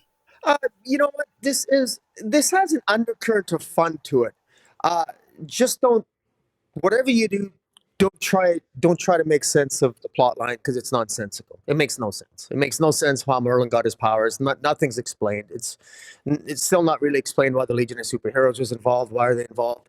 This is why all these different iterations of this is just sort of like a history lesson of Green Arrow from beginning to end. And I know people that have really enjoyed this romp, and in that respect, it's not bad. And you know what I love, the ending scene, which also doesn't make any sense. Leon shows up out of nowhere, stopping an arrow, unexplained, and then all of a sudden they all disappear through a portal, and then they end up separated for reasons which aren't explained. And then Green wakes up on a beach, and then suddenly Black Canary, nonsensically, just for reasons which are unexplained, is also walking on the beach to allow for a great, beautiful scene, fantastic art, where her and Ollie kiss. Okay. just don't make sense of the story because there isn't one here. I just, and I hate to say that, but this just doesn't make. Uh, I wanted this to be about if you're going to, you have to convince me that Green Arrow has a family because he, I mean, is he even related to any member of his family other than Connor? I mean, he's not married to Dinah. He's not. In any event, I'm being very cynical, okay? But I've never really been a Green Arrow fan. So if you're going to convince me that he's really a family man, which he is not, okay, you got to do more than just have this. And then here you've scattered his family throughout time, throughout every which way but loose, and and you know 6 issues in, I'm not. This feels very scattershot to me, but and yet, despite all my ranting right now, I'll be damned. There is an element of fun. There's an undertone of fun that keeps me coming back to this. Uh, thank God the art's good because the writing itself would have pushed me away, but for the art because the art is fantastic, is really good. Um, the it definitely ends on a cliffhanger, which is really cool. What happens to Jade and what happens to Cheshire and what happens to Roy Harper at the hands of Amanda Waller, who continues to rise in the ranks as a villain in the DC universe, I think is kind of cool. I know you don't like Amanda Waller, but and maybe many of us are sick of Amanda Waller, but there's no denying that the DC universe right now, Amanda Waller is rising in the ranks to be the villainous force to be reckoned with. And so I'm at least curious in that regard, but I just really, really, really don't want Joshua Williamson to be handling the big event that involves Amanda Waller. I don't want that. To be honest with you, I'd rather Tom Taylor handle it.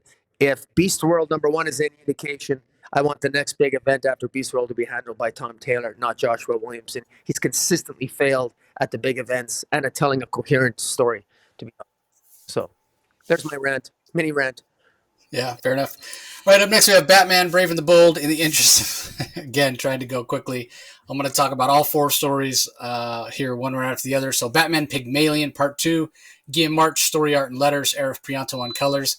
We find out that the guy who thought he was Batman is not Batman all along, but yet at the end, when Batman actually shows up, it seems like he's going to team up with him. Heartfelt story. Again, very impressed with Guillaume March, who's mostly known for his art, with what he's doing on this story.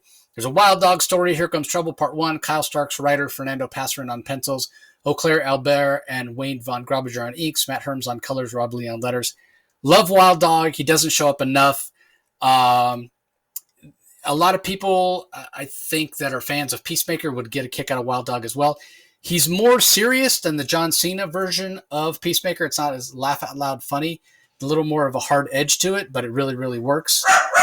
Again, big fan of Kyle Starks.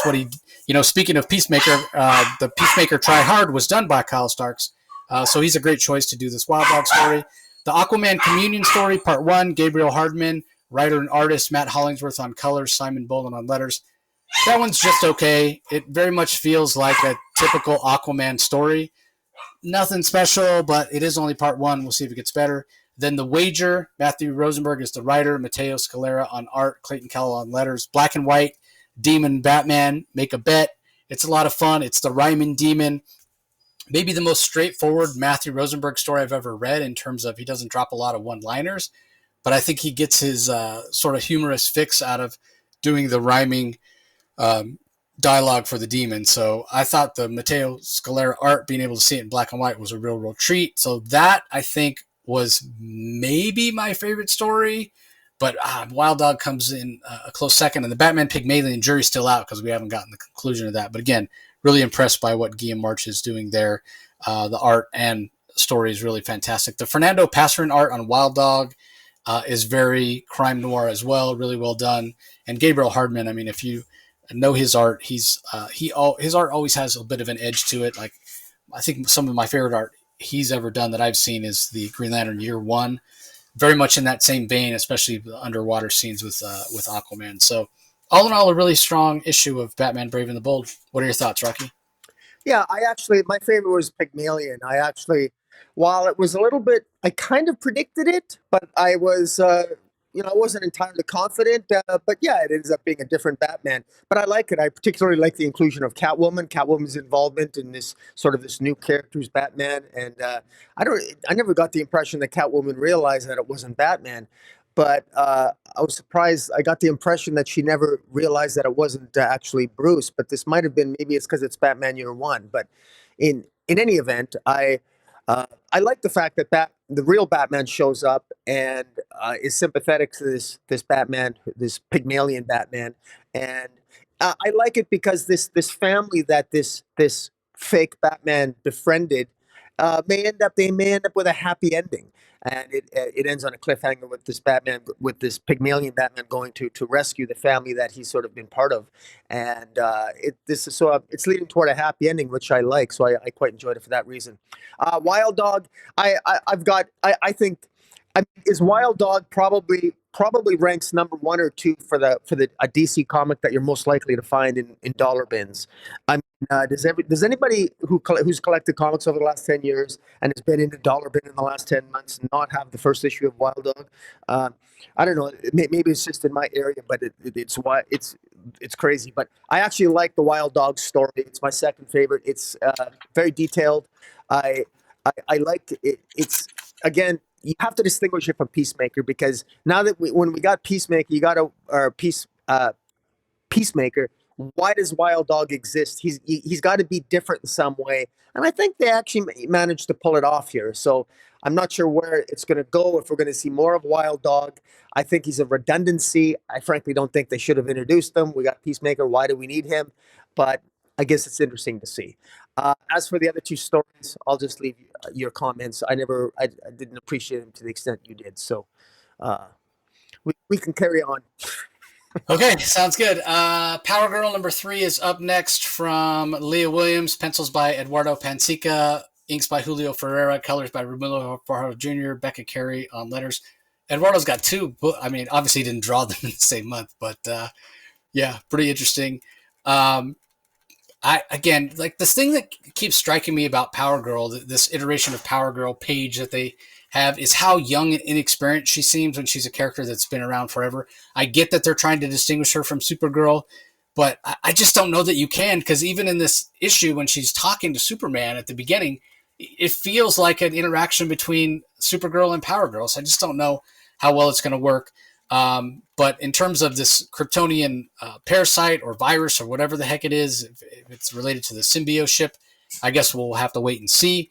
But it does feel compelling. It does feel like this is moving along. But will this Power Girl series at the end, will it establish Power Girl as her own character that feels different from Supergirl? I sort of have my doubts, and it's nothing against the creative team. I think it's an impossible task.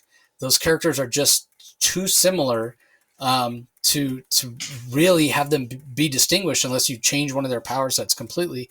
And my argument then would be that, like, if you change, and it felt like they were going to go down that path for a little while with the whole telepathy or whatever psychic powers that Power Girl was started to manifest or whatever. But we didn't really like that either, because then it didn't feel like Power Girl. So yeah, again, they're just characters that are so similar, very hard to distinguish them. But I do like a lot of the allegory and symbolism that Leah Williams is bringing here with this Kryptonian lion that's on its deathbed and what have you, and lonely and feeling isolated, much like Power Girl herself is. So really good job from Leah Williams. I like the voice that she gives Power Girl. But unfortunately, Power Girl's voice and Supergirl's voice, it's just similar. It's just the way that it is. So yeah, what are your thoughts on this? Oh, I should also mention that the Eduardo Pansica art, whether he drew this at the same time as the other book that we talked about or not, regardless, the line work is fantastic. It's so fantastic. Yeah. Gorgeous line work. So, go ahead. Well, I'm going to respectfully disagree with you, my friend. I think that this thing. I feel a distinctive difference from Supergirl myself in this storyline, and it's because it's because of the use of the symbiote ship. One of the most interesting parts of this story, and I think that writer Leigh Williams has done a good job here, is showing just how different Paige is. And she tells Superman, Paige doubts herself, and she shouldn't, because her instincts are bang on. She's right. She tells Superman, "I think this is the symbiote ship. I don't think this is a virus. I think the symbiote ship is doing this." And Superman doesn't believe her. And Superman, I'm sure at some point is going to owe her an apology, because she's right. It is the symbiote ship, and the symbiote ship ultimately ends up mutating, and the symbiote ship survived the encounter that the symbiote ship originally had with Superman and Power Girl, and it ultimately ends up infecting this lion that Power Girl feels a kinship with, because this lion is the last of his kind, and the lion is in the Fortress of Solitude and is likely going to die there. He's the last of his species, and so there's some symbolism there, because Power Girl herself is a multiversal anomaly, and she's the last of her kind too, and in many ways she's more of a sole survivor than Superman himself is, because Superman legitimately has family. He's got Kara, he's got Supergirl. Paige literally has nobody from her original Krypton. And so I like the fact that that symbiote ship is the symbiote ship, ironically enough, only the last time the symbiote ship itself had any kind of connection was to Paige herself. And the way that it mutates and takes on and infects the lion itself, I think, is very powerful, and then ultimately ends up infecting Paige at the end, with Superman looking on and finally arriving at the Fortress of Solitude, realizing that Paige herself has now been infected by the symbiote ship. And I really like the progression here, and I like what Lee Williams is doing, and exactly what is this? How is this going to play? What's going to end up? What's the symbiote ship? What's going to be the fate of the symbiote ship? Because it's such an integral part of Paige's Power Girl's origin. What is Lee Williams going to do with this enemy? How is this story going to resolve? I'm really curious for that. Edward Pansica on the art, fantastic art. I really enjoyed this issue. I thought it was. I've been enjoying. I can't believe this. I wasn't a fan of the telepathy, but I even enjoyed Omen in this issue. She actually found herself useful, and she was even on roller skates. My God! But no, I enjoyed this issue. Yeah, don't get me wrong. I'm enjoying it too. I just don't know if this whole Paige and making her seem younger or whatever is really going to. I just don't see it distinguishing her from Supergirl, and it feels like that's what they're trying to do. Regardless of what they're trying to do, this is a quality story, and I'm enjoying it as well. But it does feel different, right? When you go and read Power Girl and Jeff Johns' Justice Society, and then you read this Power Girl, it feels like two completely different characters. I would argue that older Power Girl, the more experienced Power Girl, feels less like Supergirl than this Power Girl does. So if they're trying to distinguish her from Supergirl, actually making, in my mind, or to me, making her feel more like Supergirl. So yeah. Anyway, let's move on. Harley Quinn, number 34 is up next. Tini Howard on script, Sweeney Boo, art and colors, Steve Wands on letters. This just continues with the Harley Quinn multiverse. This at one point, there's a line in the comic that says she's a crisis in and of herself. We don't really understand why. It hasn't been explained. In a way, I don't know that I like the idea, because it's giving Harley the equivalent of superpowers, and she's never really had superpowers before. So I just don't know how well that works. But it does work on the level of being crazy and zany, and it suits the Sweeney Boo artwork and colors very, very well. So I enjoy this multiversal private investigator that's been introduced as a character. So for those that haven't been following along, somebody's going around and murdering all the Harleys in the multiverse, and the main Harley is being watched by Lady Quark and sort of the multiversal police to make sure she doesn't mess things up in the multiverse like she's done in the past, where she's pulled objects from other multiverses into her multiverse and caused kind of butterfly effect type stuff. So Harley's being pulled in a lot of different directions. There is a little bit of Harley Ivy drama as well going on. So this has all the requisite parts for kind of a crazy, over-the-top Harley Quinn story, but very different than anything that's been done before. I don't know how well it's working for traditional Harley fans. For me, it's okay. I'm not the biggest Harley fan. I'm able to follow it. Again, I like the multiversal private investigator, but this isn't a book that I would be buying, off the shelf. And I'm only reading it because I get the press copy, so I can talk about it to you guys. But then again, I'm not probably going to read any Harley book because she's just not a character that I'm not invested in. But There is some entertainment here, but I can also understand why longtime Harley fans, this is just kind of too far into left field for some. So anyway, did you read it? Have you been Yeah, following? I know yeah, you yeah. Well, I don't have much to say. I mean, honestly, this isn't my cup of tea. Again, Sweeney Boo's art is good here, but honestly, this is something that I would actually expect this type of story to be a backup to a Captain Carrot and Amazing Crew, where Captain Carrot was the main story and this was the backup. I just I can't take this. Uh, look, and again, I've said this before. How do you criticize a comic like this that is supposed to be stupid and crazy and a parody of whatever? I guess it's almost review proof in many ways. Or how do you criticize this? But I'm just so thoroughly uninterested in this. I don't even want this. This will never be referenced back. I don't understand it. I don't understand Bud and Lou. These are dogs that seem to have multiversal power and influence, and Lady Volt seems to care about Harley. And who cares if somebody's trying to kill Harley in the multiverse?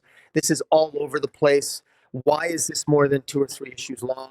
This story feels like it's been going on forever. This is just not for me. This storyline. This really has to. The tone has to change. Everything. I don't know. Um, I don't know. There's not a lot of other people reviewing this. I know there's more than a few sites that have stopped reviewing it because they don't know what's going on, and it's just not Harley. And I don't say that to be cruel. I just say that as an observation. But I got nothing to put my handle on here because where are we going? What's the purpose of this other than just being crazy and everything else? It needs to have more of a purpose. It doesn't have a focus and it doesn't have a point. But then, and if your response is, well, that's Harley, well, then I think you're missing the point. If you want to stand out, you got to have a goal and a purpose. And I don't think this storyline does. And, that's all I got to say. Mini rant again. I apologize. yeah, it's definitely a different take on Harley, having given her possibly these multiversal powers. So yeah. Up next, we have the conclusion of City Boy, written by Greg Pak. Minko Zheng is the artist. Sebastian Cheng on colors. Wes Abbott on letters. It wraps up. I don't know how satisfying it is. It wraps up in a way that makes sense. And I know it's supposed to be sort of heartfelt with City Boy accepting the loss of his mother and what have you. But for me, it fell a little flat. I think that I don't know if I expected more. This started out really strong. The last couple issues just felt kind of paint by the numbers. It didn't really land for me. Clearly, there's more of the City Boy story to tell. I did like that City Boy kind of stood up for himself, stood up to Dr. Moncari, the minion of Darkseid at the end. But yeah, it didn't land with the impact that I think it was supposed to. With that scene with Cameron and his sort of this city robotic version of his mother. It just felt a little flat for me. I did appreciate the interaction between Cameron and the other heroes, Superman, Batman, Nightwing. I think that all worked, but I don't know. I don't know if it felt rushed or if it just lost its way. But yeah, the last couple issues they weren't as strong as the start for me. So I think it was okay. I think as a character, Cameron City Boy still has a ton of potential. I hope we see more of him. But I think maybe putting him in a story where the bad guy was Darkseid, but he's sort of behind the curtains and pulling the strings, it's just a little too much. I get that you're trying to make it that this character is very powerful and very important, what have you. But I would say maybe try a little bit of a smaller story, and maybe it might have worked better. Give us a chance to get to know Cameron. Yeah. Give Cameron a chance to get to know his powers and what he's capable of, because that sort of isn't really clear to me, even after these 6 issues. I know he can wander around cities and the cities talk to him and he can find lost things, but it's got to be more than that, right? So yeah, I think maybe a little too ambitious, and then just too hard to stick the landing with what was what was sort of promised, the potential at the start. But I don't know. Maybe you think differently, Rocky. What were your thoughts? I don't. I'm going to be a little bit more harsh. I started off more positive with this. I thought the City Boy had the most potential, and I can officially say now it's been squandered. The reason why is that one of the City Boy has the powers of basically Jack Hawksmoor of the Authority. But the reason why Jack Hawksmoor is a substantially far superior, better written character is because there's always an element of mystery as to what Jack Hawksmoor powers were. Yes, you can communicate with cities, but leave some mystery there. Unfortunately, City Boy, what unfortunately Great Back doubles down on here is just the ridiculous absurdity of. I mean, the embodiment of these cities is like a flying robotic monster, and then a dinosaur. It's just so stupid. This is the essence of the city of Metropolis and Bloodhaven. It's just all the metaphysical, the emotion, and to capture the emotion of a city at this is such a one-dimensional, insulting way to do it in my mind. And this is a boy has got issues with his mother. He lost his mother, and at the end there's a giant metallic vision of his mother that he sort of talks to, and it's ridiculous, and the villain's trying to control it. It doesn't work. You hit the nail on the head, Jace, when you said this needed to be a smaller story. This needed to be a story about a boy coming to terms with his past and losing his mother, and being able to find some kind of redemption and a way to overcome his own sense of guilt in a smaller, more human story, as opposed to one that embraced the absurdity. This is almost like taking what should have been a small story feels like a really cheap version of Monarch Legacy of Monsters. And the monsters are the cities, which are the embodiment of the consciousness of the cities in the past. It's way too much. It misses the point. It squandered the character. I'm not interested in seeing this character. It doesn't help. I hate to say it, but the art's not been good. It just hasn't been good. The art has straight up been not appropriate for this series. But then I got to tell you, the concept alone is not one that's, it's just it's just so sad. And if you're going to have this large epic with these monstrous constructs representing the cities, where's Darkseid? I mean, if Darkseid wants to use this kid, not using Darkseid is a sin. Now, to be honest, I don't want Darkseid. Darkseid probably didn't want to show up in this comic because he felt insulted. It was beneath him. That's what this comic became. I hate to say that, but such a great concept, completely squandered. And I think you nailed it. They should have kept the story more character-based, a smaller story, dealing more with the past of City Boy.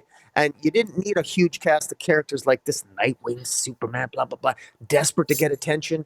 I mean, I get it. The comic books are hard to get people's attention with, but I think this was just a completely missed opportunity. And I just don't care if I see City Boy again in the foreseeable future, unless it's written substantially with a different approach than what this was.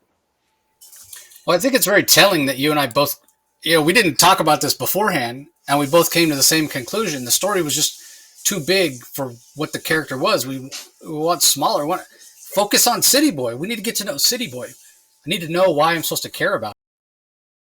Yeah. The story just didn't do that. So yeah. All right. Up next, we have Cyborg, issue number 5, written by Morgan Hampton, illustrated by Tom Rainey and Travis Mercer, colors by Michael Attea, letters by Rob Lee.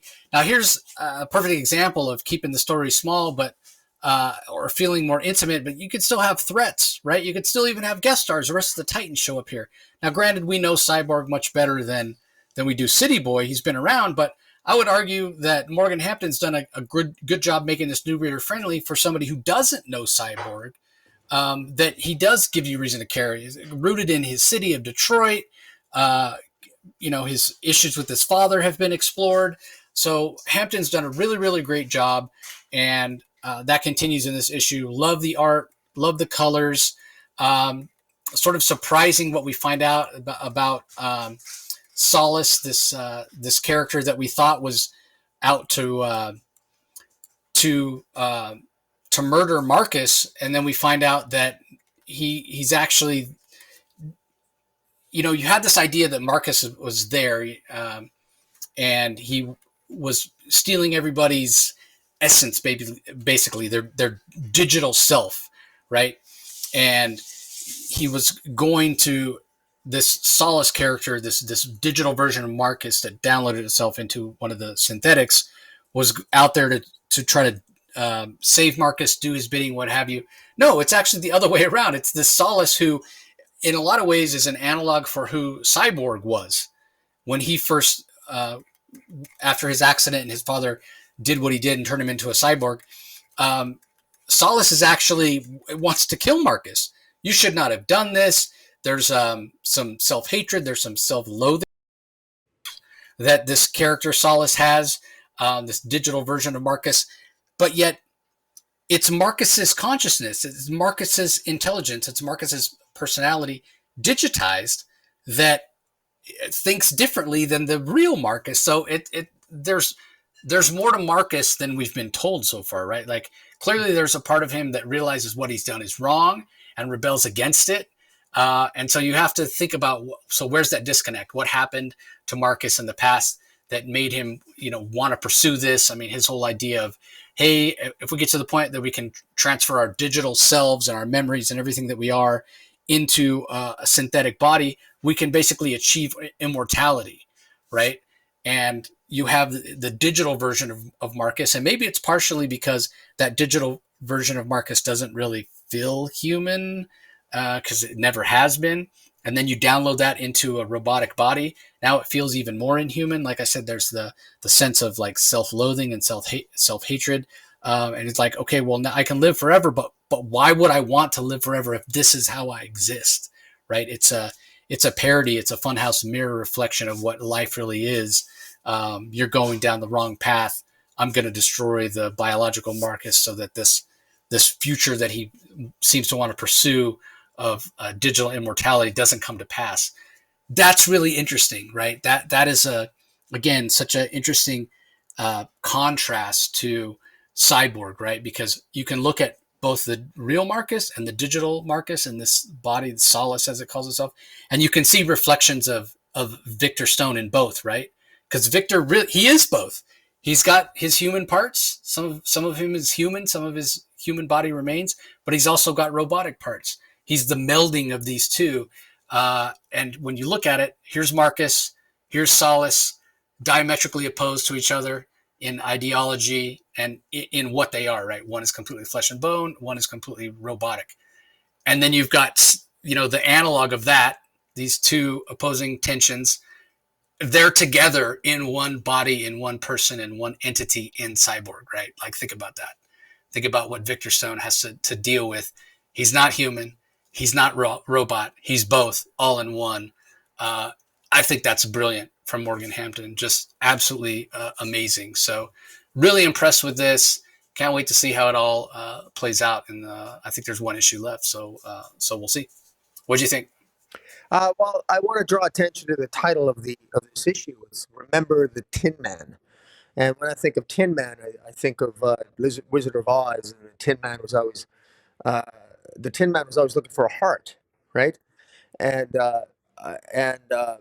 or pardon me, a brain. Tin Man was looking for a brain, right? Or is it the lion? I think the Tin Man was looking for. In any event, the fact that the artificial intelligence, or that the AI version of Marcus actually has a greater sense of morality, human morality, than Marcus does, is what I find so ironic. And it's almost kind of scary, because all this fear we have in our modern day world about the fears of AI, and everyone fears, well, what if AI overcomes us and becomes evil, et cetera, et cetera. Well, perhaps there's a possibility that AI can teach us to be better humans. And ultimately, Cyborg is a symbol of that. Cyborg could have went either way, but Victor Stone was able to reconcile the AI, his AI version, with his humanity, and come out up top. Now, here is Silas battling Marcus, his human version that gave him Marcus's brain is the very thing that formed the basis of Silas. And they're having this struggle, and they have this debate, and the debate plays out wonderfully in the dialogue between Marcus and Silas, and it plays out very well. And really, it's like listening to a debate in our real world of the debate between AI versus technology. Where do you cross the line?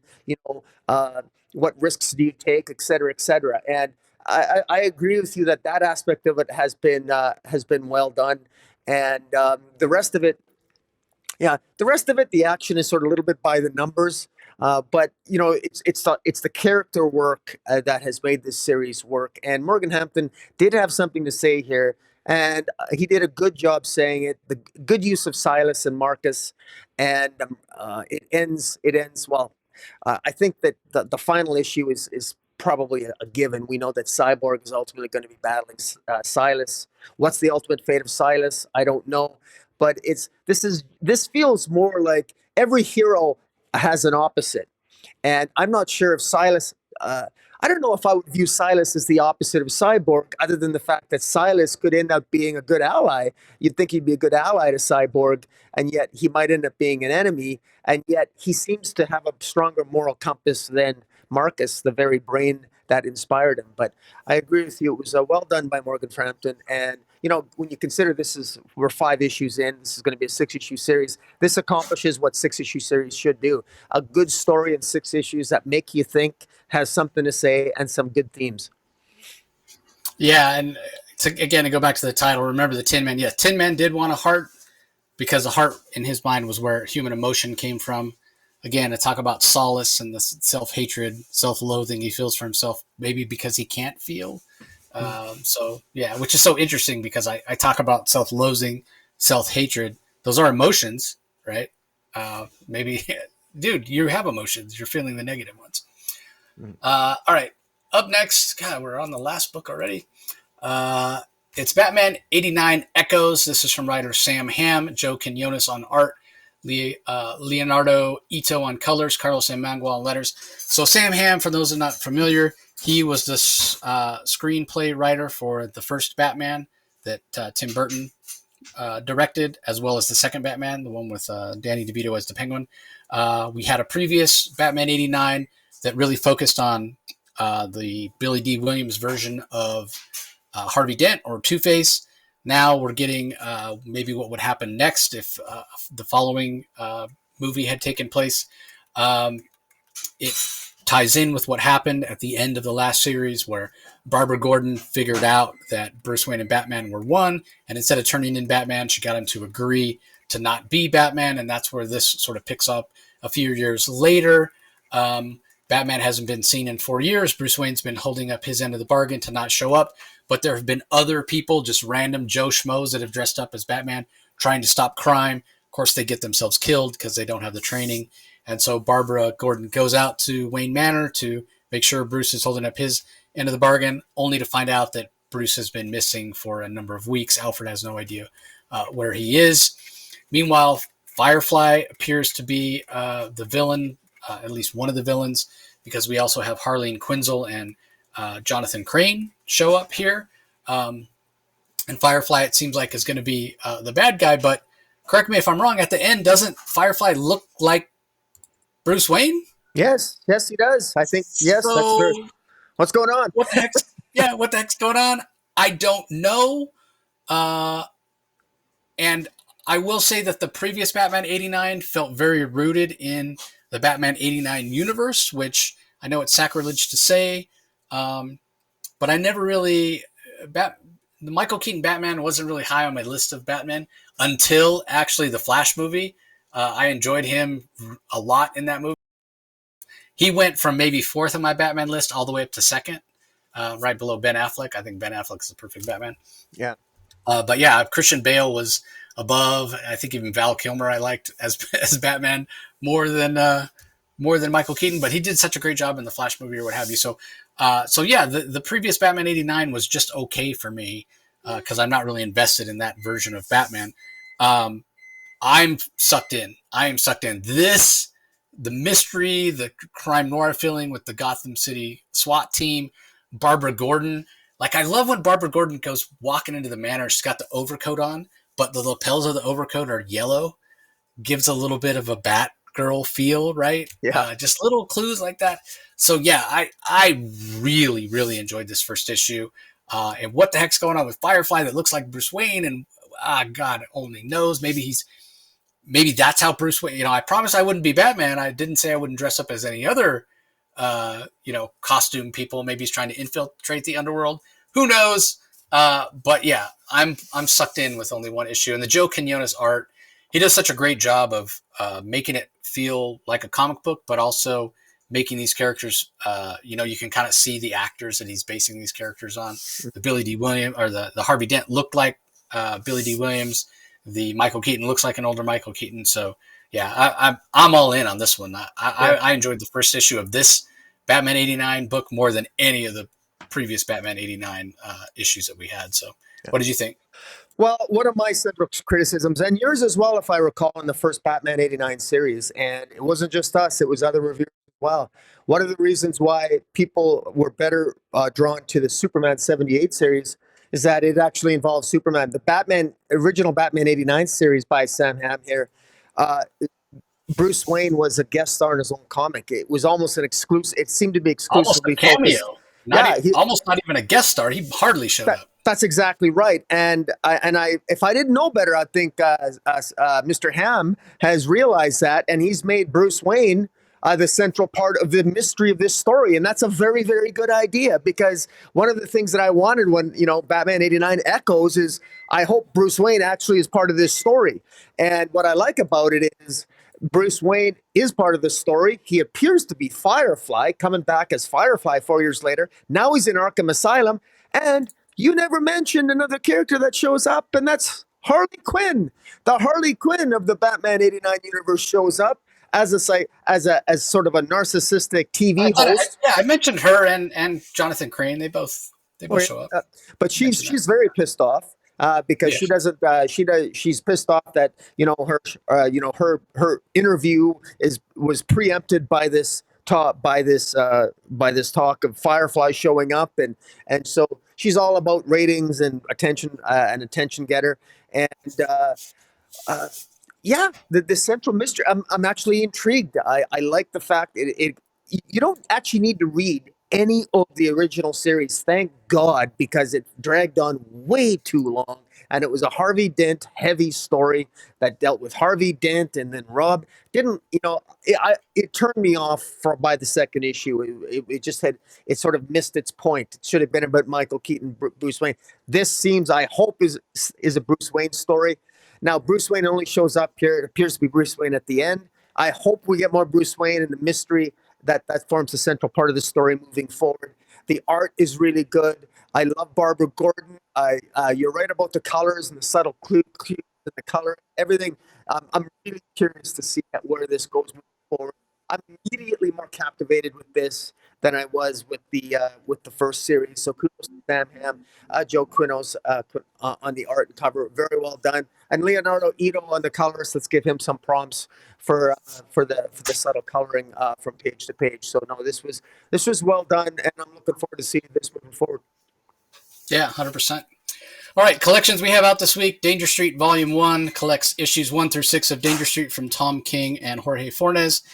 Superman Son of Kal-El Volume 2. So this collects Superman Son of Kal-El 7 through 10. Nightwing number 89 and the Son of Kal-El 2021 Annual. We also have Batman the Dark Knight Detective Volume 8, which collects Detective Comics 644 through 653 and Detective Comics Annual number 5. Plus a corrected printing of Detective Comics Annual number 4. That's classic stuff from Chuck Dixon. We've got Wonder Woman by Gail Simone Omnibus hardcover. Collects Wonder Woman's number 14 through 44, the 2008 series. 600 Sensation Comics featuring Wonder Woman number 1, plus Gail Simone's story from the Wonder Woman 75th Anniversary Special. 7 Soldiers of Victory Omnibus hardcover. This is the Grant Morrison 7 Soldiers of Victory, which collects all his different 7 Soldiers of Victory miniseries. I'm not going to go through them all here because there's too many to list, but it's $125 for 792 pages. If you're a fan of Grant Morrison's 7 Soldiers of Victory, pick that up. Nubia and the Amazon trade paperback, which collects Nubia and the Amazons 1 through 6 and material from the Infinite Frontier 0. Then we've got Green Lantern, the Silver Age Omnibus Volume 1 hardcover. So this collects Showcase 20 through 24, and then Green Lantern 1 through 35. 1,000 pages, $125. Basically, you get the whole first, 50 stories or so of Hal Jordan as Green Lantern. So if that's your jam, you can pick that up as well. So that does it for the collections. Again, big week from DC. Rocky, book of the week. What do you got? I'm going to go with Titans Beast World because, I didn't think Tom Taylor could do it, but he impressed me, and anybody that can make me care about Beast Boy. And I tell you what, I was never a Beast Boy fan, even going back to the 80s, I could care less. But yeah, he managed to do it. I wanted Beast Boy to stay dead in Dark Crisis. I liked when Deathstroke pulled the trigger, I didn't care. And now I suddenly care, and he's Goro now. And I'm concerned that his mind is forever lost, and Raven's looking for it. And we're off to the races with Beast World. And I gotta say, that's my pick of the week for the week of November 28th. What about yours? What about you? Yeah, that's a great pick. I might have leaned toward that way myself, but since you picked that, I mean, a lot of great books this week. The end of Shadows of Dakota, the Static story was great. Alan Scott Green Lantern continues to be really, really good. So does Action Comics. You really enjoyed the Penguin. That's probably deserving of some consideration as well. Steelworks ended on a high note. Cyborg, again, really a book that really made me think.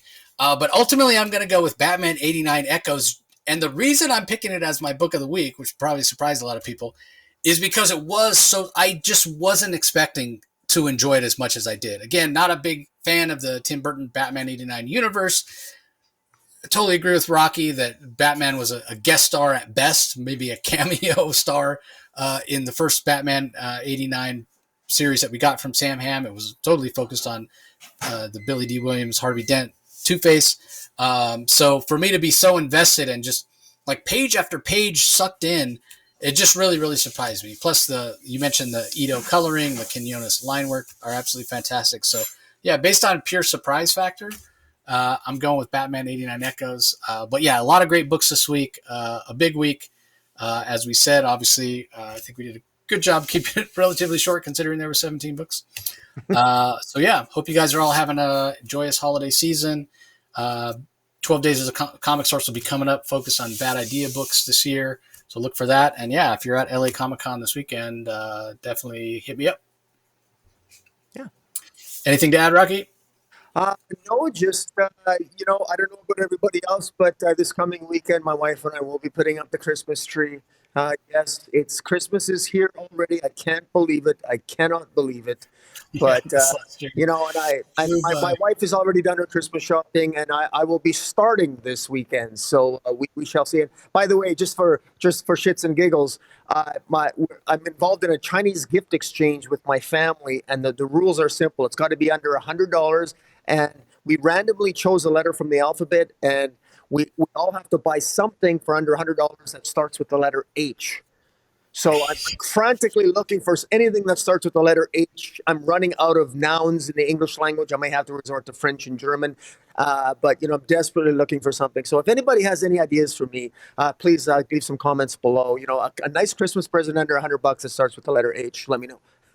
There's any number of hardcover comic book collections you can buy for people. This is true, but then they'll definitely know it's from me. Harley Quinn statue. So. Yeah.